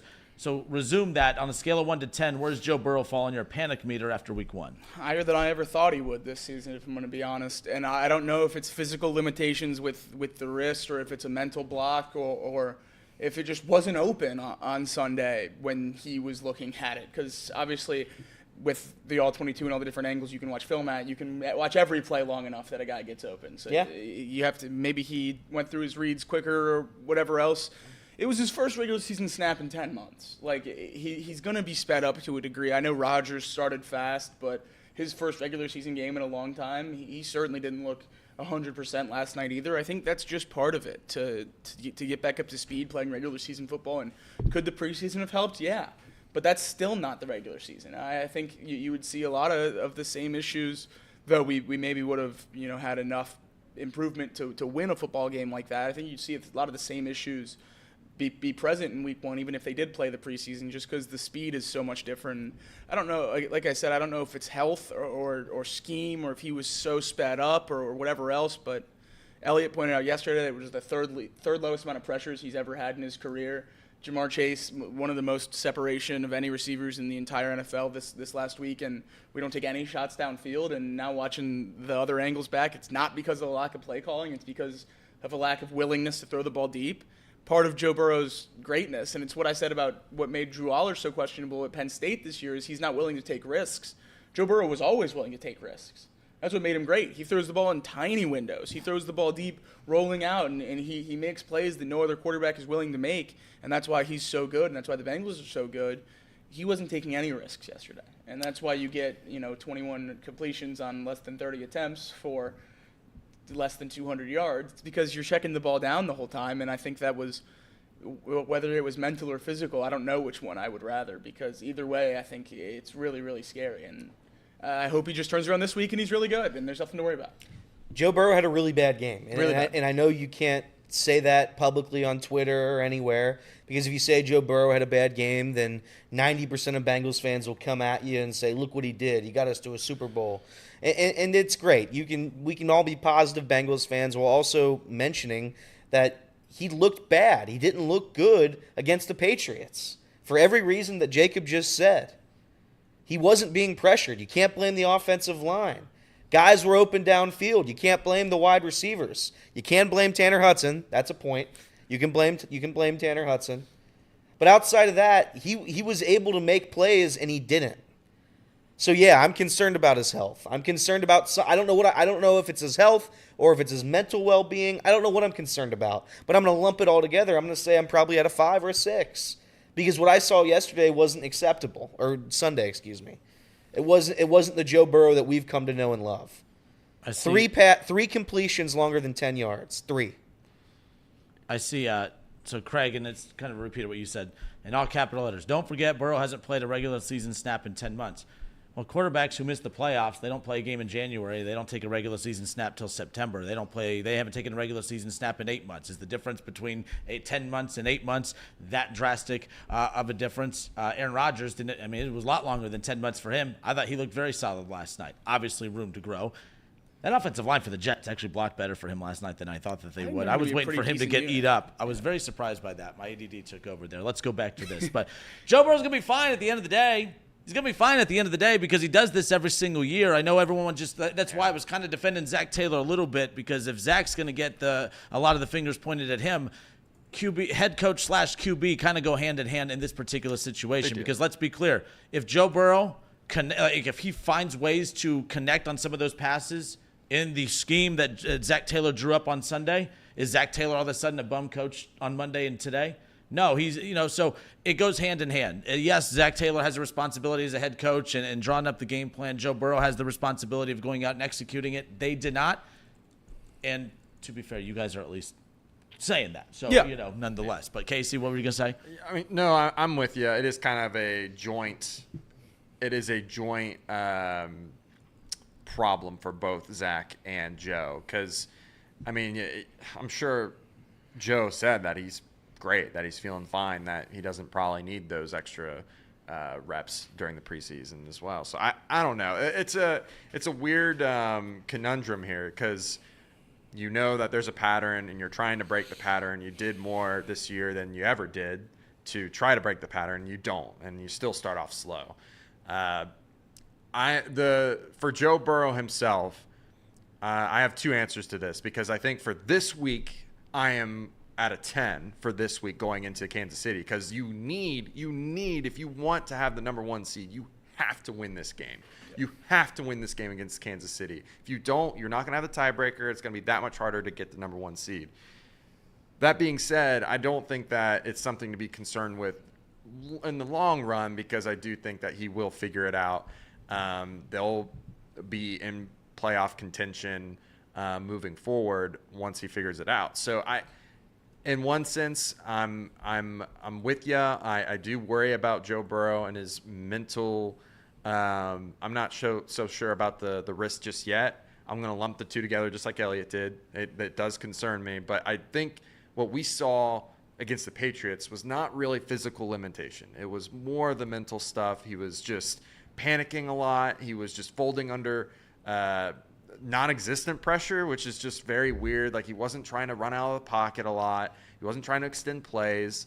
Like you said, they had a chance to try to tie the game, or at least make a big play there, that final play, the final drive, and he just starts panicking as soon as he gets back to the final step of his drop back. And it's just like, there was no pressure there. You just panicked and then you dumped it off. And we just don't have those guys. Like, we don't have a Alvin Kamara there for you to pick up the extra 5 yards. You're not going to make a guy miss. Zach Moss isn't going to make a guy miss. You hope Chase Brown can be that guy. You hope Chase Brown can. And that's, I guess, where you could maybe blame the coaching staff for not getting him more involved. But again, it's a weird place to be, because I'm panicking about this week, but I'm not panicking moving forward, because I think he'll figure it out. It is kind of funny just looking at it now, 24 hours plus removed from the game, bigger picture, calmed down. We're all like really freaking out about the Bengals. At least yesterday we were. There, a Tanner Hudson fumble and a long snapper with a perfect form tackle. That's the difference between the bum away coach, from winning the game. And you don't care about Joe's wrist. You don't care about Jamar's holdout. You don't care about Zac Taylor's play calling, because they still started slow, but they got out with the win. It's a different team this year. Nothing changes, or the conversation completely changes if Tanner Hudson holds onto that ball, if Mike Gesicki catches the touchdown, if Geno Stone is able to catch that interception in the end zone. Who knows what else could happen there? There's so many just individual points in the game that you don't even need to switch them all. You just switch one, and the Bengals probably take home the win. I think this team is a lot closer than we think to being the team that we wanted to see this year. And I think a lot of the conversation is so negative because it was the Patriots. But if you play that exact same game against any team in the NFL, I think you're losing with a similar score. All right, as we wrap it up on the radio side, one more here on the panic meter again. It's wild. Jamar Chase has garnered so much of the talking points when it comes to the wide receiver position for the Cincinnati Bengals team. T. Higgins had the best camp of his Bengals career, at least according to him and reporters, Jay Morrison and others. But T. Higgins he's been a punching bag the last couple of days for Bengals fans. I know you guys are looking for someone to take your frustrations out, but it sounds like the Bengals will be without T. Higgins for their Chiefs matchup coming up here in week 2. And Bengals fans on social media seem to be turning on T. Higgins, not truly believing that the hamstring is actually an issue.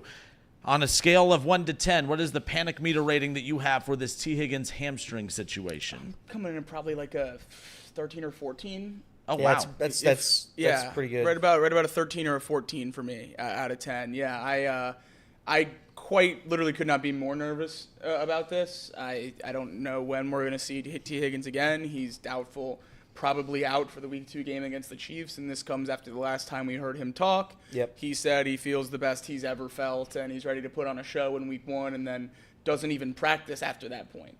And he has this hamstring injury that's going to keep him out for 2 weeks. I'm really worried, and my brain is working overtime, coming up with conspiracy theories and how he's holding out and how this is a fake injury and how Schefter had the wrong wide receiver, yada, yada, yada. And I don't want to get all the way there yet. But that is certainly going through my mind right now. And this is my number one concern about the Bengals is this T. Higgins situation. you needed them to be ready to play, and you needed them to be on the field together, referring to Jamar and T. Higgins, and that's not been the case. I don't understand the quote. I don't understand speaking to the media saying you feel great. And I saw people on Twitter like, well, have you ever said you felt great, but then actually an hour later you felt worse? Yeah, I've had that, but I don't think it's ever prevented. It's been a 2-week injury, because 2 weeks, if you're not playing for 2 weeks, I feel like that's a pretty serious injury. No, if you miss 2 games the first 2 weeks of the season, Yeah, unless the coaching staff just doesn't really care about the beginning of the season. If they're like, we saw what happened with Joe last year, trying to rush him out there. I know the calf wasn't the reason he missed time, but if they think rushing T out there is going to hurt the rest of the season, that's the only thing I can think of. I'm not going to accuse anybody of anything until I see or hear otherwise. But I am concerned that he's not out there, because this offense, I don't know how good it is if T. Higgins and Jamar Chase don't play. Actually, I do know how good it is. It's not good. Right. It's a bad offense without those two players. So if we're not going to have Jamar at 100% because of contract disputes, if we're not going to have T. Higgins at 100% because he has a hamstring injury, then yeah, I'm very, very nervous. I'm very concerned right now. I don't think our defense is a top 10 defense. I don't think they're a top 20 defense. I think they're right around there. And if we don't have the two best offensive players outside of our quarterback playing every week, that's not the recipe for success. So yeah, I'm going to say I'm an 8, 9 out of 10. Very, very concerned. Yeah, I'm also right there with you guys. Very, very concerned about T. Higgins. Someone wrote an article. It was either Paul Dehner Jr. or Jay Morrison. Shout out to those guys. They've been on our show a few times.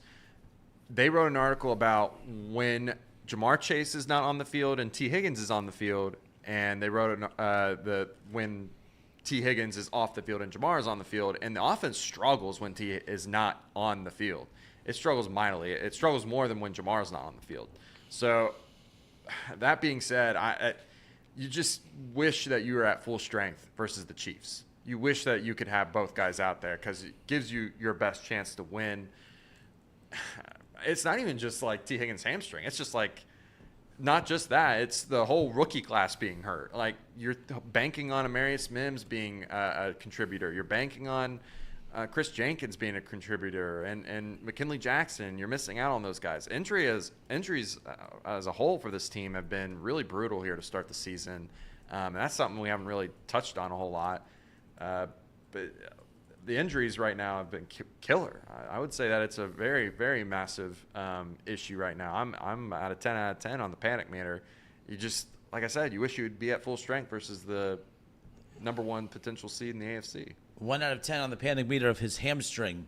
But you guys it's the hamstring. It's a real hamstring issue, correct? Yes. Correct? I hope.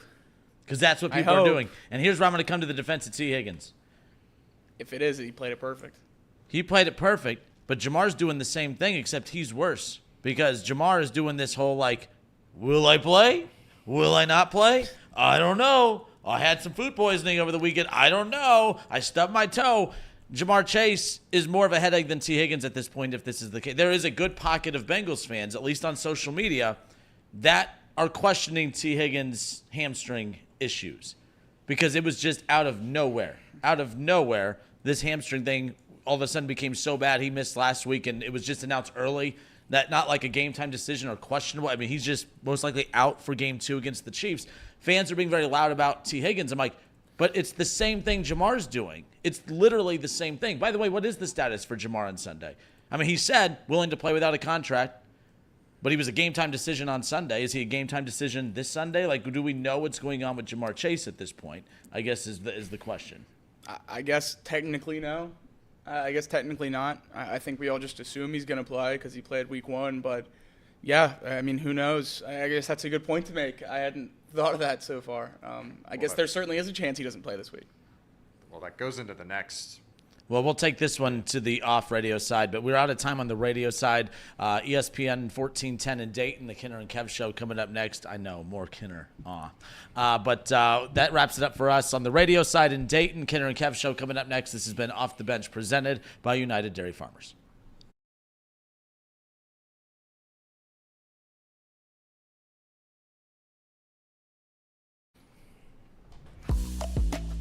So Jamar Chase, again, just trying to figure out, like, I know there's been a lot. It was the instant reaction. Okay, he played, so we just think this thing's behind us, right? But I don't know if it's behind us. We had no clue whether a contract would be done on Sunday morning or not. And then when it wasn't done, the contract news was Dak Prescott's contract that morning. But then when there was no news or update of a contract, Jamar Chase played. But again, he was a game-time decision. Is he a game-time decision again for Sunday? Is it going to be a game-time decision every Sunday for the rest of the season if he doesn't get a contract until next offseason? I mean, I know everyone's piling on T. Higgins, but why are people being more negative towards T. Higgins if he is faking this hamstring injury when you also have Jamar who's basically hamstringing this team basically the same way? Because how do you're game planning for Jamar Chase to be there, but man, will he pull the plug on us at the very last second on game day? That could be a concern as well. But yes, all of this has snowballed into a big head scratcher as far as that's concerned. So on a scale of 1 to 10 on the panic meter, Jamar Chase / team chemistry, how much of a concern is this at this point of the season as well? Jamar Chase 0, team chemistry 10. I think Jamar's going to be fine as long as he's out there. He caught every target he had thrown his way. I think he would have had more if the plays would have developed. We talked about Burrow getting sped up and a lot of those deep balls developing later, and he was just phantom pressure was getting in his head and he was rolling out, and Jamar was open on a lot of deep balls. So if those counting numbers look different on Sunday, I think the conversation around Jamar's holdout and everything like that would be completely different. I'm not worried about Jamar. I think as long as he's out there, he's going to be fine.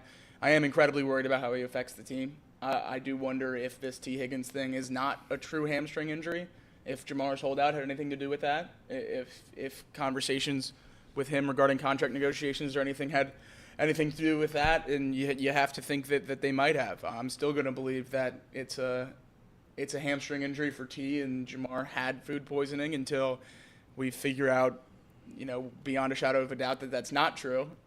Because if it's not true, then the Bengals are in a tough spot. So I am worried about team chemistry. I think it affected week 1. I hope it doesn't affect week 2, but it probably will. Training camp is important. You have to practice. We saw Brandon Ayuk drop a touchdown last night, and Peyton Manning went off on him, basically saying, you got your contract, but it's affecting the team now, not catching a touchdown in week 1 that, it's your first time laying out at full speed. You don't get to do that even if you are practicing. So getting those, half-speed reps out of the way in training camp is crucial. And this is coming from a guy who's one of the best quarterbacks that's ever played the game. So certainly not diminishing the meaningfulness of training camp, but I think that 1 week is behind us, and for Jamar's sake, I think we're going to be fine. Or from Jamar's point of view, I think we're going to be fine. But I do worry about how this affects the rest of the roster. Everett, real quick, Everett brings up a good point. Why, and me and Everett, we're best friends, yeah. Right? And I always agree with everything he says. He always agrees with everything I say. But he asked a question that I agree with 100%. The reason I push back on the T thing, Jamar Chase can miss all of this season. It doesn't impact his value one little tiny bit. T misses this season, and especially for this reason, a hamstring, after the hamstring issues have piled up over the last couple of seasons, and now you're doing if it is a phantom hamstring issue, now when you hit the free agent market next year, there's going to be a lot of teams that are like, oh wait, you want number 1 wide receiver money, but that's 3 straight years, including a whole season missed with the hamstring injury. Yeah. I think that's why I believe it is a real hamstring issue. I don't think this serves him at all. Jamar Chase is untouchable in this. He's going to get his money no matter what, no matter how he handles it this season. T. Higgins, if he was to handle it like Jamar, I think that would have suited him better than doing a fake phantom hamstring issue. That's why I believe it's a real hamstring issue. I don't think it's completely fake. I think there's some ding with T. Higgins if it's not a complete hamstring holding him out. I just don't know why he would play it not 100%. I think the only thing worse than missing games is going out there and putting up bad film. So if he's not 100%, I would expect him to sit out for basically well, and there it goes. There we go. We had a good run. That was good, Harrow. That was good. Continue though. Yeah, no, I feel like he wouldn't be sitting out for nothing because he has to play and he has to put good film on to get a bigger contract than what I assume he was offered this offseason by the Bengals. So we'll see what happens there. But if there's any kind of ailment for T. Higgins, I don't think he'll be out there. It's a good question by Everett, but again, I ask, and this all goes to play that the team chemistry right now. I have bad vibes about all of it. Bad because I believe when Jamar says Mike Brown and the Bengals approached him with that contract, I believe him until I have further proof or evidence to prove me otherwise. I believe Jamar when he says that, and if he is right about that, this is all on the Bengals because the Bengals should have gotten this done if you're the ones approaching him. Yep. Then we go to T. Higgins. Does T. Higgins benefit from not playing football in a year where you need to prove that you're wide receiver one? No. But I don't understand speaking to the media saying it's the best you've ever felt. That's the direct quote. The best you've ever felt, you're going to put on a show, and then it becomes a 2-week injury? Maybe this was the show. 8 hours later? Maybe this was the show. I don't understand it. I don't get any of it. And the fact that we have all these questions proves that the team chemistry is clearly not what we want it to be right now. So yeah, I have concerns. I have questions about all of it. Do I think that T. Higgins and Jamar Chase are lying? No. I'm not going to sit up here and say players who are speaking are lying. I don't have evidence or proof against that, so I'm not going to sit up here and say that we have my favorite players on the team lying to the media. That's not what I'm saying. But I am saying that there are questions here, and I'd like there to be more answers than we have, because we don't have a ton of answers anywhere. All we have is a Jamar Chase situation, which was started by the Cincinnati Bengals and hasn't been finished, and it's leaking into this season, which clearly affected the play on Sunday. I'm not going to sit here and say it was the main reason for the loss, but it certainly affected the play. Why he was only targeted 6 times. When Jacob said that he was averaging, I don't know the exact number there, 4 yards of separation. Yep. This is clearly an issue somewhere in the locker room. I don't want to speculate too much. I don't like to speculate. Nobody likes when people speculate. But clearly something is going on in there, at least in my mind. In my own mind, something's going on in there, at least as of right now, and today is September 10th. I hope it gets resolved. I hope it gets figured out. I hope T gets back on the field. I hope Jamar Chase and the Bengals can come to some sort of agreement to get through this season. But yeah, I'm very concerned about all of it. I'm very concerned. I'm not concerned about T. Higgins. He probably does have a hamstring injury. He's consistently throughout the years had nagging hamstring injuries throughout his entire career. In fact, that's one of the main talking points why you wouldn't want to sign him, because he always has these nagging injuries. He's injury prone when it comes to his hamstring.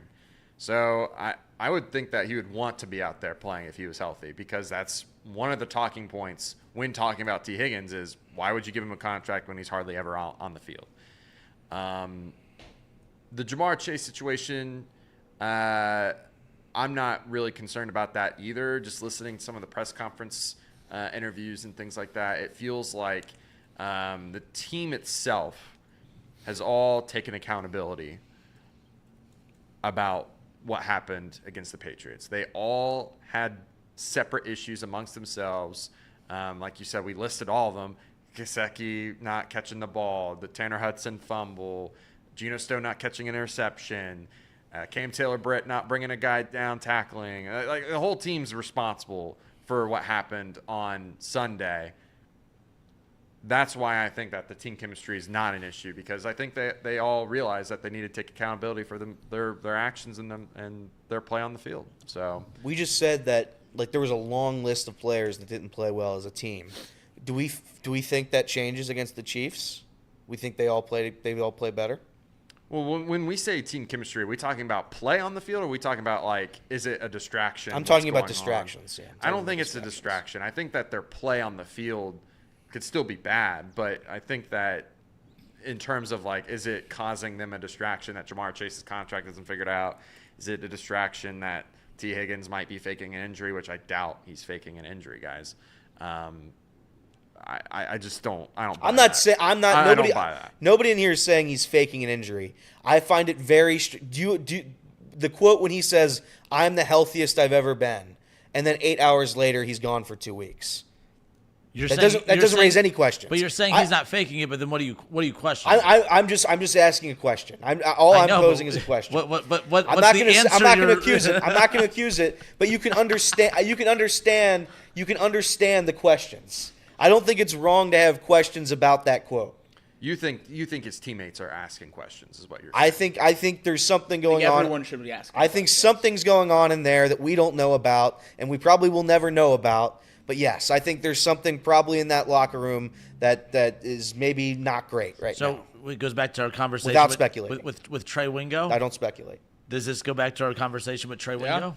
Adam Schefter. We didn't have a conversation with. I'm working on that. But the Trey Wingo conversation, he said he's heard from multiple sources that are in the know that things were weird throughout camp that we weren't willing to buy into. And even after our conversation, I was like, well, I don't know if I really buy into that. I think things are fine. Maybe not. Yeah. But every year at this time, you all feel this exact same way. 100%. And then by October, I can't stand any one of y'all. All they have to do is beat the Chiefs. All they have to do. Yep. And every concern I have is gone. That's all you have to do. Score 27 on the Chiefs, and I'll go home happy. So, as we wrap this thing up, too, I do want to address the Browns situation. Cut him. Don't even care. You owe him anyways. You might as well save face with the NFL and the fans and those around the league. Say, hey, yeah, we made a mistake. Cut him. If you cut him now, and the allegations became, you don't cut him this second. You wait to see if the NFL suspends him, because okay. then they can get out and Get void out the of contract. If the NFL suspends him, then they can get out of it. For can any void it all. reason. Yep. Okay. So that I read what I read yesterday. Like and by the way, I've never been in the habit of reading these things and acting like they weren't a big deal. That was never the case. Before I started working with you guys, every day I had to start out my show with a disclaimer. We're talking football here. My opinion on Deshaun Watson, the quarterback, from what he brings to the table, or at least I thought from when he was with the Texans. Here's why I think he elevates the Browns from a quarterback perspective, from a football perspective, not a human being perspective. I had to continue to put that disclaimer out there. I get why, if I hype up Deshaun Watson when I think he's going to be good, why some people come at me and say, oh, you support XYZ, what he did. God, that's gross. No, not even close. So get that disclaimer out of the way. But like when you just, not that it was forgotten about, but like it's been with the team for a couple of years now. There's so many other moving storylines that come and go. But then when you see another one come out and you read the details of it, and it's just like the line you have to, the situation you have to balance is this. If an accusation against your quarterback comes out, do you have to believe it right away? Right? Like, if you say, well, I need more information, they're going to say, well, oh, there you go. You're supporting it. Of course, you're going to take his side, blah, blah, blah. That's not what I'm doing in this particular situation. But it's like, you're damned if you do, damned if you don't. Oh, they're probably lying because they're just chasing money. Oh, wow, you're victim blaming. You're a horrible person. Yeah, that does make me sound like a horrible person. So I'm not going to comment on that. But if you read something and it's like, wow, he's a piece of crap, but then you come out to find later, like the Trevor Bauer situation, how many of the national media members, when Trevor Bauer was falsely accused and there was proof that he was falsely accused, how many of those guys came back out and said, my bad, he deserves a shot back in Major League Baseball? Nobody. Yeah. In fact, we still feel icky about Trevor Bauer just because the accusations alone. Trevor Bauer didn't do any of that. He didn't do it. He was proven innocent, not paid people on the side to hush it up. He actually went, he's missed multiple seasons, went through the whole court process, was found not guilty. There was proof that he was not guilty, and yet he's still viewed as a guy because of those accusations. That's what's messed up. So you're damned if you do, damned if you don't. The second you have one of those thrown at you, it's going to follow you everywhere. But one versus the 12 or 20 or whatever the hell it was, the number keeps going up every day. You read that yesterday, and it's like, Cleveland, come on, what are we doing? And this is hypocritical. I know I'm being a hypocrite because it's easy now. He's bad. It's easy for me to say, get rid of him now, right? I'm a hypocrite. Get rid of him. He's bad. Now take a stance on this. I'm a hypocrite. I'm not trying to be, but I feel like that's how a lot of fans in the Browns organization, everyone's going to be with this situation. Who knows what happens? I know the Browns are on the hook for the next 3 years for his contract. They can't void it until 27. But if he does get suspended by the league, they can get out of everything. So that's an angle to keep an eye on as far as what happens here. How loyal are the Browns going to be in this particular situation? I will also call out the hypocrisy of the NFL and Browns fans, because what if he was playing well? What if he was the Deshaun Watson that he was in Houston, and this same accusation came out? No. Everyone today, Browns fans, nope, get rid of him, get rid of him, get rid of him. Would you be as loud today if he was playing well? It's easy to be loud today when he played as poor as he did on Sunday. Do you want to get rid of the person or the quarterback? I think people just want to get rid of the quarterback because, oh, it impacts me as a fan. Get rid of the quarterback. But if he benefited you, you have to be worth the noise. Is your talent worth the noise? His talent's not worth the noise. Right or wrong, that's just how sports works. But yes, I hate the whole Deshaun Watson thing. It's made it miserable the last couple of years because their roster's loaded. They're a fun team. They're a good team. They have good guys on that roster. But we don't talk, and I've said it to you guys before, you don't talk about Amari Cooper, who's a hell of a person / football player, David Njoku, Nick Chubb, Myles Garrett, Denzel Ward. All right, you get Zadarius Smith. They've added so much talent to this roster. They have one of the best offensive lines in football, but all that stuff gets glossed over because of Deshaun Watson. It's just exhausting. And even when they win, it's exhausting. Oh, the Browns won. Oh, yeah, you're supporting that guy. Like, it's exhausting. It sucks. I'm not going to lie. My team could win a Super Bowl. He could win a Super Bowl before your guy. I won't enjoy it. It'll be like being a Michigan fan. Your team finally accomplishes something, but that's not what people will talk about. They're going to talk about this. It's exhausting. Cut ties with it. Start over. Hey, it could be that if the Bengals were in this situation, you guys would be definitely screwed because you don't have you're not cash rich to get out of that. Right. The Browns technically could. That's the weird thing about all this. They could. I'm not saying it wouldn't impact them. It would. But they can roll over contracts and find a way to manipulate and navigate through it. But this whole thing's just messed up from a person standpoint and from a football standpoint. And the reason I don't talk about it is because I'm sure anyone can go back and clip something and make me sound bad for talking about any of this today. But I'd be a hypocrite if I didn't bring it up, so I figured we'd close out the show with that today. I'm skeptical if the NFL will actually come down on him. But do you think the Browns organization would bench him? No. Because they're Bench, also, maybe. I was like, I think there's a chance that he legit is not the quarterback in a couple weeks.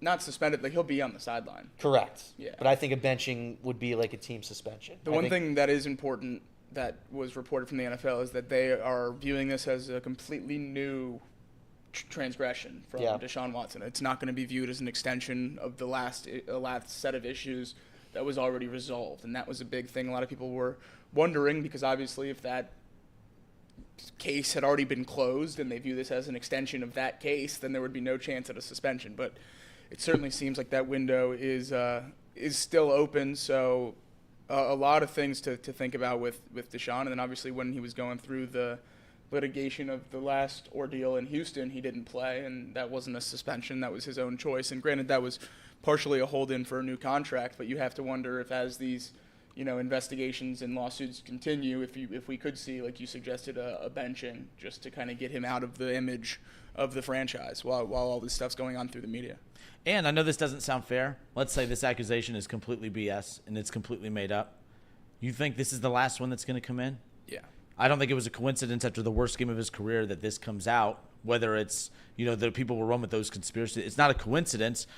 And, it's the low of lows and the highs of highs. He's at his lowest point right now. Boom, an accusation comes out.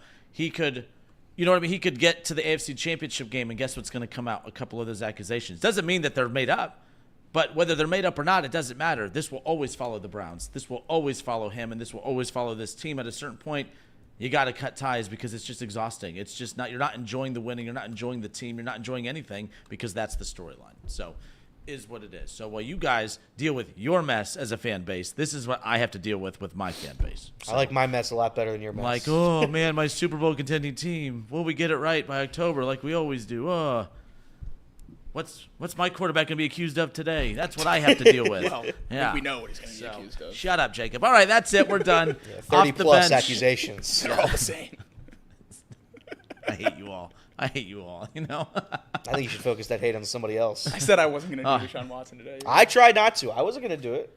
Well, no, everyone's like, oh, you're avoiding. I'm like, I'm not avoiding. No, that was good. But damned if you do, damned if you don't. If you talk about it, they take what you say and use it against you. And if you don't, you're hiding from it. So it is what it is. But till tomorrow, this has been Off the Bench, Chatterbox Sports on YouTube.